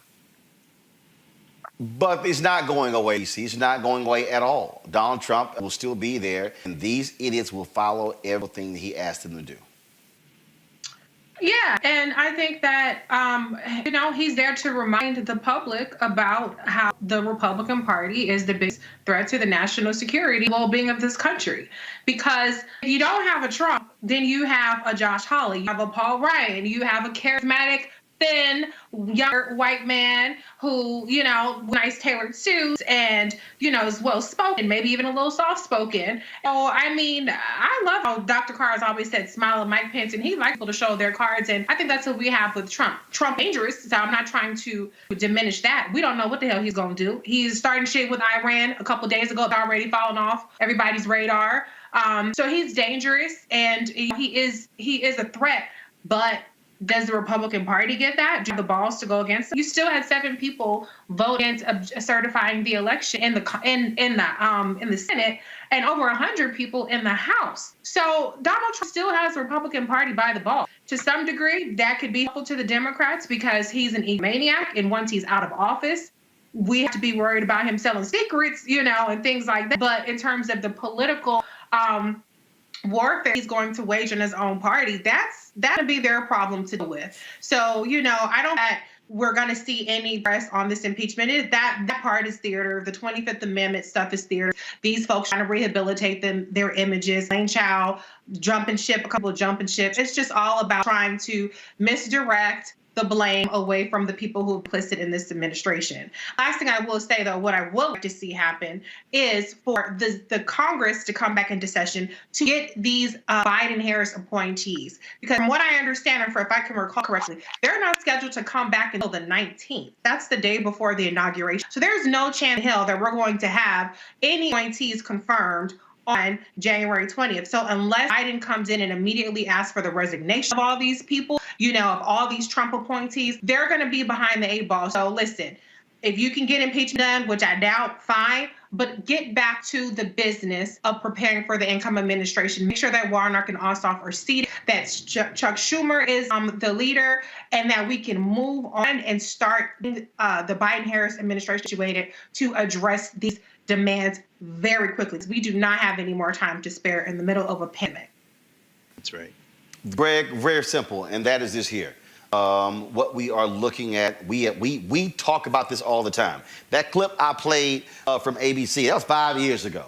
And part of the problem is that we got this milquetoast ass commentary, even from a lot of black people on mainstream media, because they don't want to speak about whiteness. They don't want to speak about white supremacy and the threat that we're dealing with. The FBI has already said that white domestic terrorism is the greatest threat to the United States. It's these people here we're talking about. And so all of this, hey, let's just turn the page, reconciliation. No, I am unwilling to reconcile with white supremacy.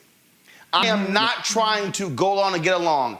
I don't care about Mitt Romney's speech last night. Why? Because Mitt Romney wanted to be Trump's Secretary of State. I don't care about Senator Lindsey Graham saying that he has now accepted the election when he tried to get the overturn in Georgia, when he has kissed Trump's ass at every point over the past 4 years. I don't care that Mitch McConnell gave a statesman-like speech. No, I'm not trying to love these people. I've listened to some black commentators on other networks talk about, how we need to embrace the moment and this is a moment of healing. Bullshit.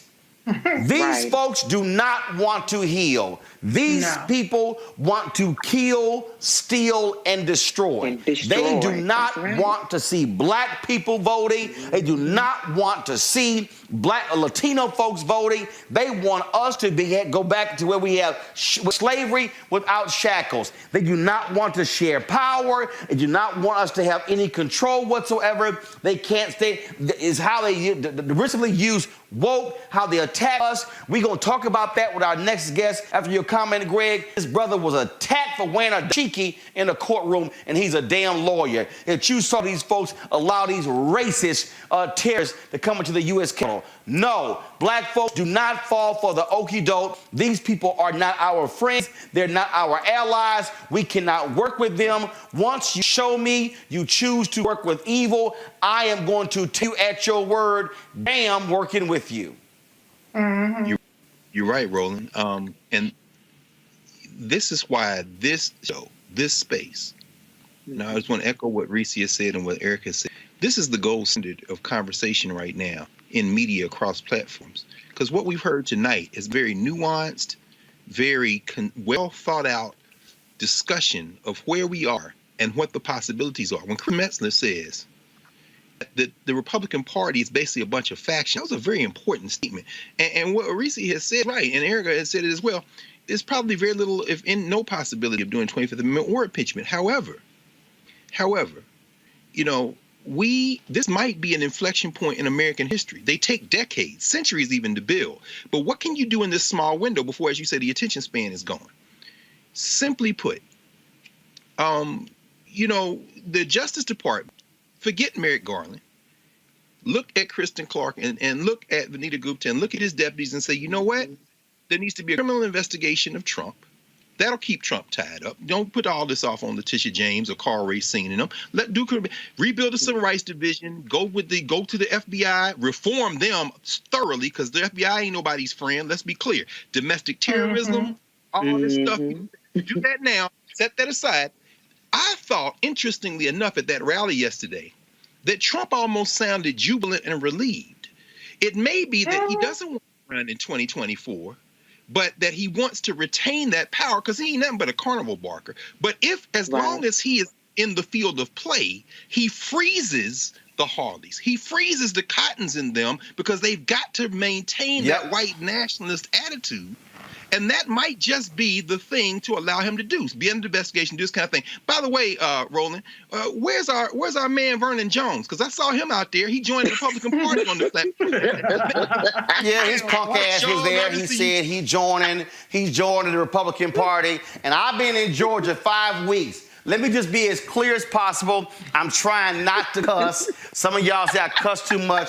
But let me just go ahead and say this. Bitch-ass Vernon Jones hasn't shown up to anywhere I've been in Georgia for the past 5 weeks. And so, yeah, I know my mama and daddy probably ain't gonna like it, but I'm gonna say it again. Bitch-ass Vernon Jones hasn't shown up anywhere. And guess what?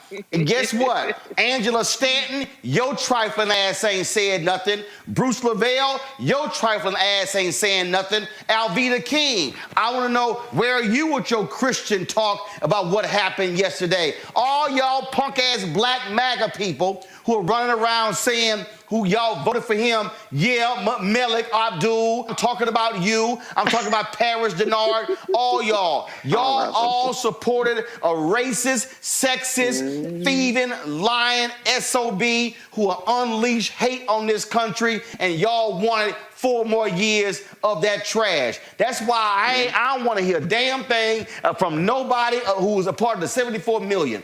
To me, there are 2 lines, the 74 or the 81. Which one of those were you in? Now, if you didn't vote, yeah, it should have been with the 81, but fine, I ain't gonna dog you too much, but I will still cuss you out. But if you part of the 74 million who voted for Trump, y'all can go to hell because y'all wanted 4 more years of this evil. Going to a break. When we come back, we're going to talk to a black lawyer. Brother's facing jail time. Why? Because he wore a damn dashiki to court.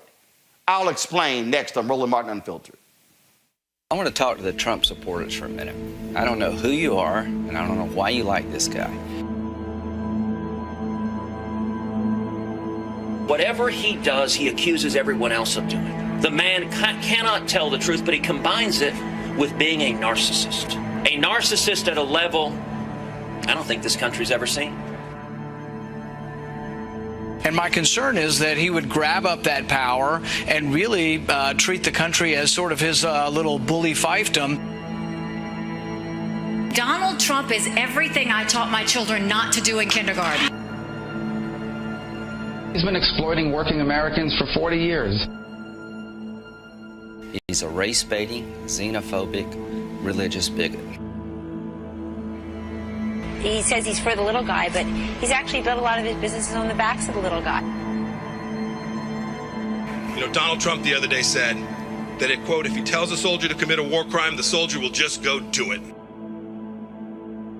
And I don't think Donald Trump has even read the Constitution, knows what's in the Constitution. A toxic mix of demagoguery and mean-spiritedness and nonsense. I just cannot support Donald Trump. Donald Trump is a delusional narcissist and an orange-faced windbag. Donald Trump is a con artist. He doesn't know the difference between truth and lies. He lies practically every word that comes out of his mouth. I think he's a kook. I think he's crazy. I think he's unfit for office.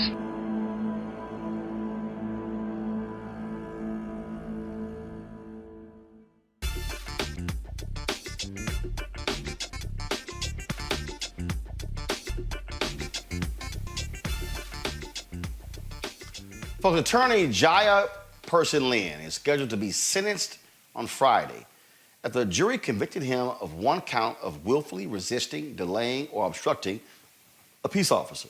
The conviction stems from his January 2019 arrest at the San Bernardino County Courthouse, where he was tased and tackled before being arrested when courtroom deputies didn't believe he was an attorney because he had a dashiki on.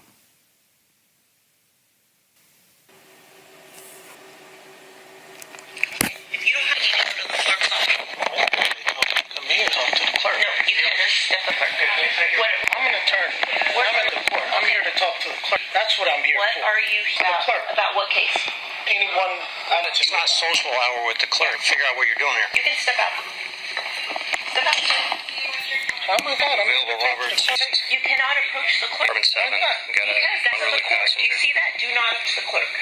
Okay. Okay, step out and I can help you out. What? Clerk, I want to talk to him. Sir, step out. For what? Step. Why? Yes. No, come on. Go. Why are y'all? Because you're not listening. Go. Y'all don't have Yeah, I'm sure. this. Talk to the clerk about my. So is it yours? It's my client's case. So what's your... I have number NSB 02036, and I'm here to talk to the clerk. You fucked up. MSB. I promise you fucked up. Hey, sir. 180-20365. Put your hands, Barbie. I'm definitely on your case. Definitely coming after you. With everything I've learned in law school. Be threatening me. Get on the ground. On the ground. You hear me? Don't tell me you're coming after me and you're on me. You understand what I'm telling you? That's a threat. Okay. And then square off, tell me you're coming after me and then step. Sorry. Put the head, dude.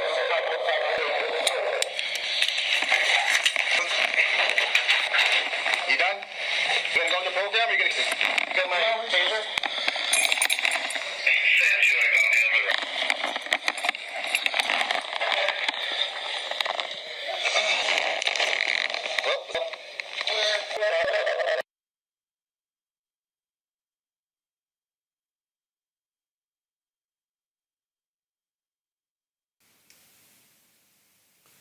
Joining me right now is Jaya-Person Lynn. Jaya-Person, glad to have you here. This all started because you were wearing dashiki and they didn't believe that you were a lawyer? Yeah, plain and simple. That's it. And, thanks for having me. Good to see you. But that's it. They did not believe me. I told them exactly who I was, what I was there for. And before the video that you showed started, I tried to pull out my bar card to show them I'm, in fact, an attorney, but I did not get that opportunity. Before that, he pushed. So they hit you with willfully resisting, delaying, or obstructing a peace officer. And they want to see you in jail for a year because of a shirt you were wearing. That's what I'm facing. That's what I'm facing. And at the trial, they recognized it was not resisting. Although you hear him on the audio saying, "Are you going to stop resisting?" They know I never resisted. And so at the trial, it was for delaying or obstructing. So at the part of the video you just showed, when he put his hands on me the second time, and I put my hand on his, and his hand left my chest, that is the act, the specific act that the jury said delayed or obstructed him in the lawful performance of his duty. And that 3-second act is the act that I was convicted of, delaying or obstructing him in his duty. So what the jury said is the officer put hands on you and you're supposed to stand there and just take it. That's exactly what they said. It's basically just us realizing that the Dred Scott case is still good law, at least in San Bernardino County, in which the Supreme Court of the United States wrote, and it's still there on the books today, that for more than a century we were regarded as inferior beings, and so inferior that we could be reduced to slavery for our own benefit, and that a black man had no rights that a white man was bound to respect. So that being good law, that being the state of the law, makes sense why I was convicted.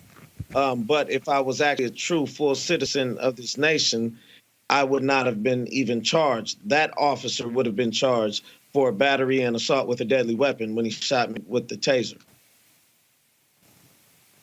Are you concerned after the jury took 3 seconds and convicted you and who, first of all, who determines what your sentence is going to be? Is it the judge or is it the jury? It's the judge that allowed the jury to act on that. The whole thing, from the second I walked through the doors of the courtroom until the time I was tased, was under 2.5 minutes. But the judge enumerated 9 different acts from that one charge in those 2.5 minutes to allow the jury to try and convict me on.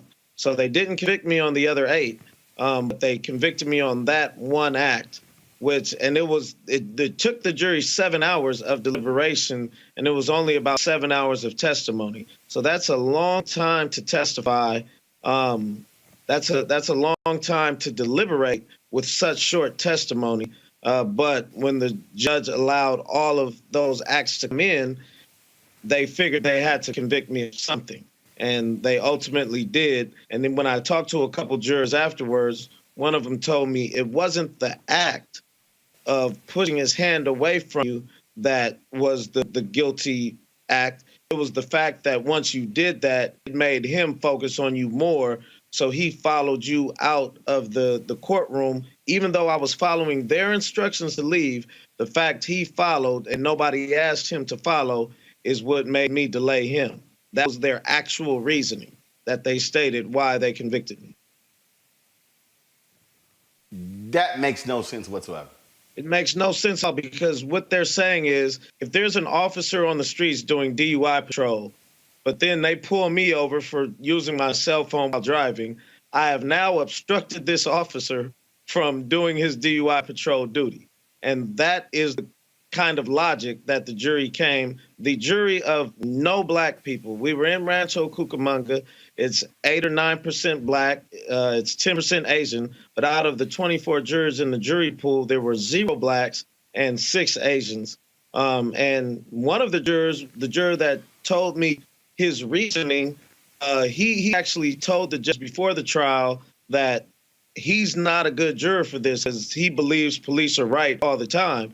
So if I didn't do exactly what they said, I'd be wrong. And he even told me if the cop pushed him like that, he would have removed his hand. But that's him telling me, in his eyes, I'm less than him. Because if it's right for him to do it, but not for me to do it. So you will learn your fate tomorrow morning at 8:30 a.m. Pacific time, correct? Sir, from the same judge allowed that juror to stay on and allowed those 9 acts. And the thing about this statute, it's specific to an officer. So there could be 2 officers there, and I have to delay a specific officer, not just law enforcement in general. So 4 of the 9 acts that the judge enumerated for the jury to decide on were not even against Deputy Berry, who was the white deputy in the video that got physical with me and shot me with the taser. 4 of them were against the other deputy who testified, I should not have been arrested. I should not have been tased. But imagine that. You had a black deputy saying I shouldn't have been arrested or tased. You had a black attorney saying I shouldn't have been arrested and tased. It will not be enough to restore what has been undermined or lost. This moment demands bold leadership. The Department of Justice, as it is throughout its storied history, will have to uncover and reckon with hard truths, hold people, companies, and institutions accountable to Constitution and laws, drive change where there is injustice, and heal a nation starving for leadership and decency and hope. Now is the time to ensure that our economic system works for everyone, can protect the health and safety of all the American people. It will harness all of the Justice Department's lists for civil rights, justice and police reform, and climate justice, and so much more. As the late Congressman John Lewis said, democracy is not a state, it is an act. And I pledge to the American people, if confirmed, I will act for justice every day. I pledge that to you, President-elect. I pledge that to you, Vice President-elect. I am honored, deeply honored, for the chance to work together with activists for justice, with law enforcement, with this extraordinary team that I am so humbled to serve, with the incredible women and men at the Justice Department to strengthen our democracy and to make equal justice under law a real promise for all. Thank you so much for this opportunity. And Kristen Clark, who leads the Laws Committee for Civil Rights under law, a frequent guest on this show. Here's what she had to say. Mr. President-elect, Madam Vice President-elect, it's an honor and a privilege to be nominated to return to the Department of Justice and serve the American people at this critical moment in our democracy. I am humbled and exceedingly proud to join the remarkable team that you have put together to pursue the urgent, timely cause of equal justice under law. I stand here today deeply inspired by the example of the late Thurgood Marshall, Constance Motley, and other public servants who dedicated their lives to advance the cause of justice. We are at a crossroads. If I am fortunate enough to be confirmed, we turn the page on hate and close the door on discrimination by enforcing our federal civil rights laws. Growing up in Brooklyn, New York, my parents instilled in me an unrelenting belief in the principles of hard work and respect for the dignity and humanity of people. I am deeply thankful for the trail that my parents blazed. Today, I'm thinking about the pride that I know Mother Pansy, my brother Toy, my sister Karen, partner Mustafa, are feeling as I take on this challenging new opportunity. As a mom myself now, I see the future of America in the eyes of my son. Honestly, at times I am worried. Will he have full and equal access to the extraordinary opportunities of American life? Will he be able to embrace those opportunities in safety and dignity? Will of America's children? Every parent lays awake some nights asking these same questions. I know that my parents did. I was fortunate to benefit from amazing educational opportunities and plenty of lucky breaks that opened doors for me. But I know then, as I know today, that not everyone is blessed with the opportunities that I enjoyed. That awareness animated my life's work. It's what brought me to the Department of Justice where I started my career, and it's what brings me back for this homecoming today. The department, especially the Civil Rights Division, has always occupied a special place in my heart. The clarion call of equal justice under law is what binds us together as a nation. Now it's my honor to return to work alongside the dedicated career professionals who give themselves every day to make that principle real. In the lives of families mine, in my son's life, and in the lives of all of our sons and daughters, I know the passion and fearlessness that both the President-elect and the Vice President-elect bring to the work for us, to restore justice, to heal our nation, and to move us closer to that ideal equal justice. I'm humbled, honored, and eager to work with them and with this team. Thank you for giving me this opportunity to serve my country as a member of your administration. Greg, you went to Ohio State Law School. You understand these issues. Your assessment of this legal team, this justice team Joe Biden has assembled. Let me pause here and say shout out to the HBCUs. I do teach a class at the Howard University School of Law, and Kristen Clark is a proud graduate of the Howard University School of Law. So I want to say that. By the way, so is young brother Person Lynn. I knew his father, who is a professor of Pan-African Studies out on the West Coast. He's a Hustle grad. Also went to Hampton undergrad. Merrick Garland is irrelevant if he stay out of the way of those two. And we need to make him stay out of the way of those two. Because I'm going to tell you right now, all those consent decrees will be reinstated with Kristen Clark over civil rights. You heard what Vanita Gupta said about using the full power and extent of the law, the investigations, and there's some things in there, and I'll keep this very brief. The parting middle finger that toad Barr gave on his way out, scurry out the door, was a recommendation to the White House to revise the way that the federal government pursues cases under Title VI of the Civil Rights Act of 1964.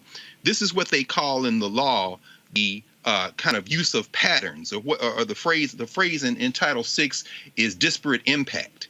In other words, if you apply for a mortgage and you don't get the points and you say it's because you don't have to show that it happened to you individually. If you can show a disparate impact on Black people or Latinos or LGBTQ or women. And so what the Attorney General did without any public comment period is suggest to the Trump administration on the way out the door through that stink bomb. Now, Biden and them can't undo that immediately, but they can choose through the Department of Justice whether or not to pursue that strategy. That's now up to Vanita Gupta. So, hey, Merrick, stay out the way, bruh. One other thing I'll say, one great thing about Merrick Garland, and I endorse this 150%. Merrick Garland leaves the D.C. Court of Appeals, which many people call the farm team Supreme Court, immediately. And let's put, Reese, let's put this on our sister Kamala Harris. We don't want 5 names. We don't want 3 names. Find the name of the Black woman you want to appoint to the D.C. Court of Appeals. Go to Stephen Breyer and say, bruh, you're 82. Let's move you out the paint in 2 years. Put that sister on the Supreme Court. Or, since Clarence Thomas is a Black man, how do we know that? His hair done turned Snow White. Keep your left eye on him. Diabetes might make him quit, and get that sister on the Supreme Court. So good, Merrick Garland. Appoint him, put that sister on the Supreme Court. Let's make this move. Don't be bullshitting with these people, because otherwise they'll slow walk us on this unity BS. But yeah, that's my journey. Or Reese, I'll do this here. Appoint a sister to Merrick Garland's seat, and then go to Stephen Breyer, and then appoint a sister to the Supreme Court. Go for a twofer. Your thoughts on this DOJ team? I'm all for it. Listen, we need to quit moving Black people on the chessboards and not getting a net plus. Okay. So Ketanji Brown Jackson, let's put her in Merrick Garland's seat. And yes, that's the name that I've seen, thrown out there. So yeah, we're gonna have to galvanize behind her. But absolutely, listen, Merrick Garland, whatever. He doesn't excite me. He doesn't repulse me. I think he's a very, it's kind of the Obama mentality, right? Oh, let's put a very moderate, uncontroversial white man in there that's not gonna offend anybody. And so whatever to that. But really, that's more of a policy overseer. But really the meat of it is in these other appointments. I am thrilled to see Kristen Clark and Vanita Gupta in positions.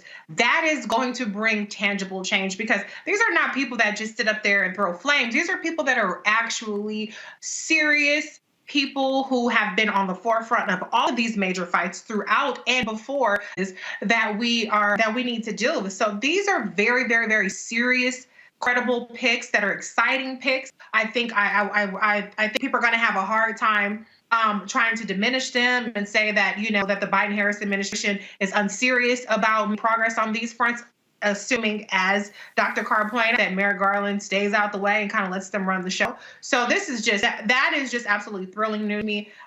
With Kristen Clark, I heard that she was offered a different position and she decided that she wanted this position specifically. And so I feel like we're in good hands with those two. As much as can be done at the executive level and in agency power, which is significant, I think we are really, really the better off having these two women in these positions. Got it.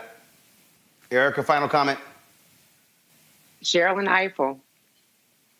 That's my final comment. Sherilyn Ifill. I'm looking to hear her name kind of circulate when we're talking about Supreme Court picks. But, again, we think about Kristen Clark and we think about Vanita Gupta, as everyone has pretty much said.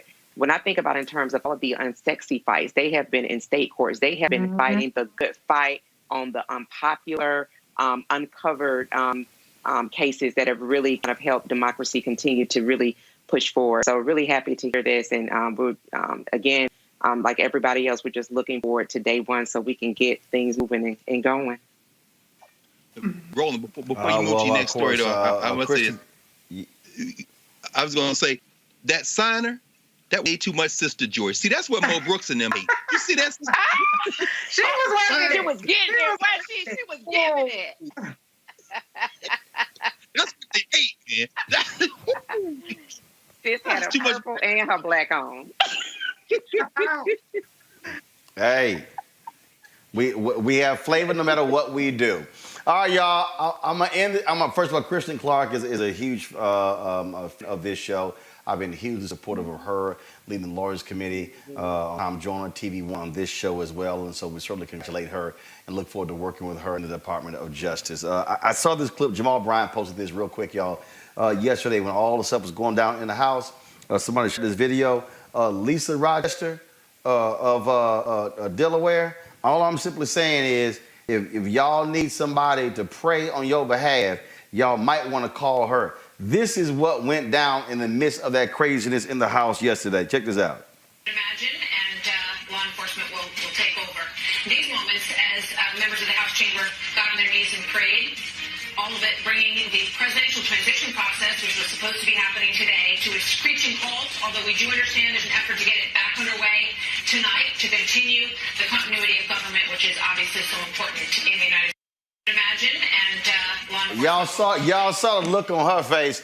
That was some praying. That's what we call intercessory praying. Amen. She was for all y'all folk, for all y'all folk who don't know about, for all y'all who don't know about intercessory praying, that was the intercessory praying that was going on right there. That's it for us today. We certainly want to thank. Look at the hand. Roland, before we look close at the, out, one more. Yeah. If I could just say one thing just about Georgia. You mentioned you've been in Georgia for 5 weeks. I want to say thank you, Roland. Nobody has covered the state of Georgia like Roland Martin Unfiltered. I said it on Twitter, but I want to say it again here. Roland Martin on this program back in December said that he would be in Albany, Georgia on a Thursday, and he was there 2 days later.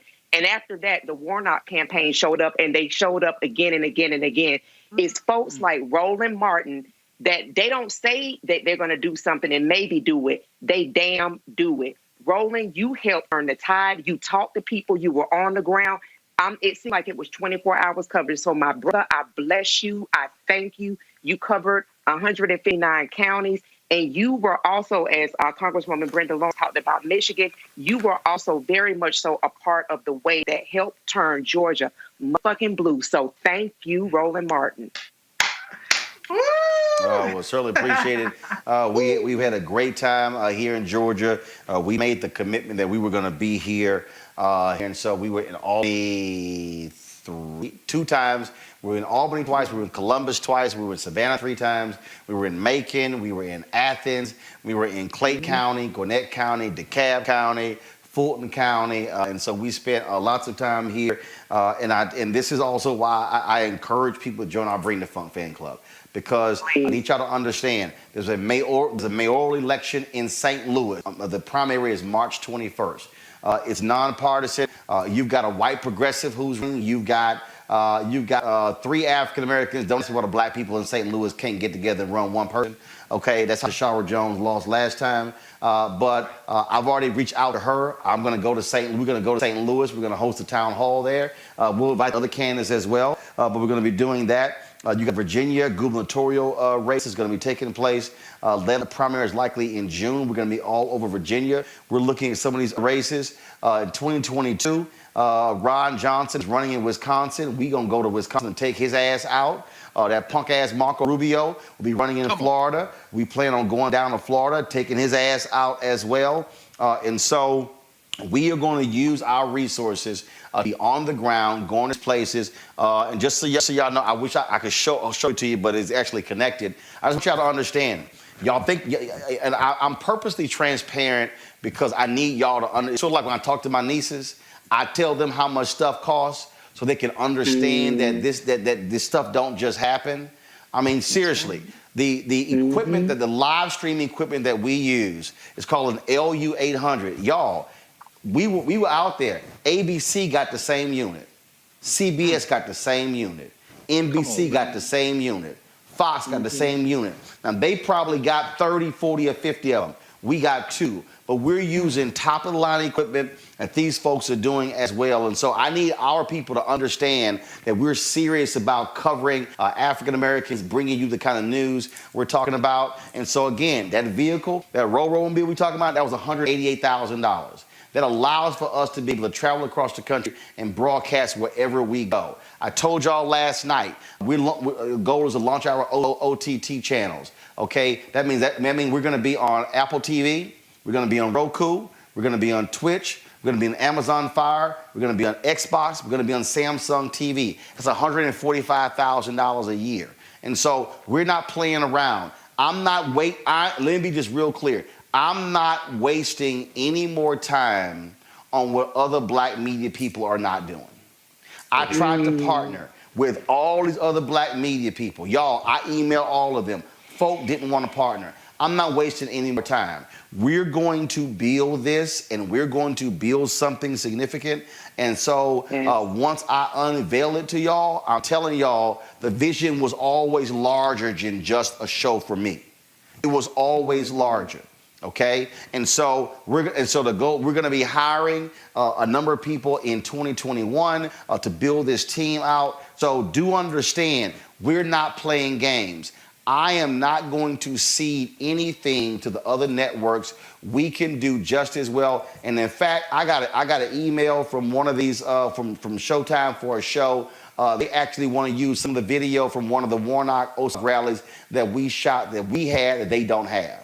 And so y'all need to understand that also I'm getting phone calls from people in England who want to use our content. It was a Botham Jean rally we covered. It's a documentary that they actually want to use for. And so we are building this, and so we need your support. Yes, we're out here going to these advertisers trying to get these dollars. Trust me, I've made it clear to Chuck Schumer. I'm going to make clear to Biden and to Harris as well. The federal government spends $1 billion a year on media advertising, and black media only gets $10.1 million a year of that money. Black media gets listen to me, y'all. Black media gets 1% of the $1 billion annually on media. In the words of Frank Lucas, I'm gonna get that money. And so this is what we are building.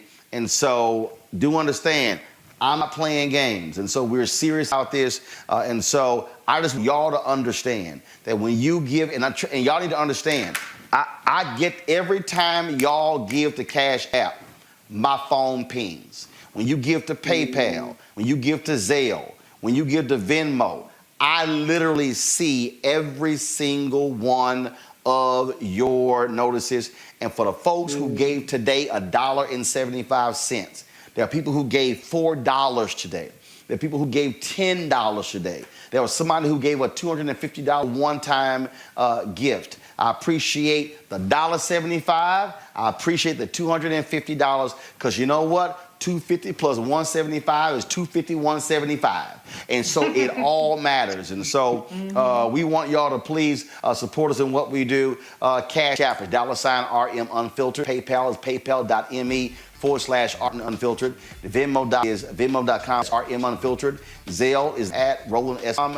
We also money order to New Vision, 1625 Northwest Washington Street, Washington, D.C., 2000. You also, of course, with a credit card with Square, unfiltered.com. Yes, I am fully aware of YouTube. The signal dropped out. We had 11,000 people on with YouTube. We dropped down to 3,400, came back to 7,600. I've already sent YouTube an email because I'm pissed off that we had 16,500 people on yesterday, and our signal got cut, and we never got back above 8,000. And so they already heard from me with 3 emails in the past 10 minutes about this, which is also why building our own OTT channel is important, y'all, because if we do that, then YouTube can't cut our signal. So no matter what video we show or photos we show on our own OTT channel, we control that 100%. So that's why that matters.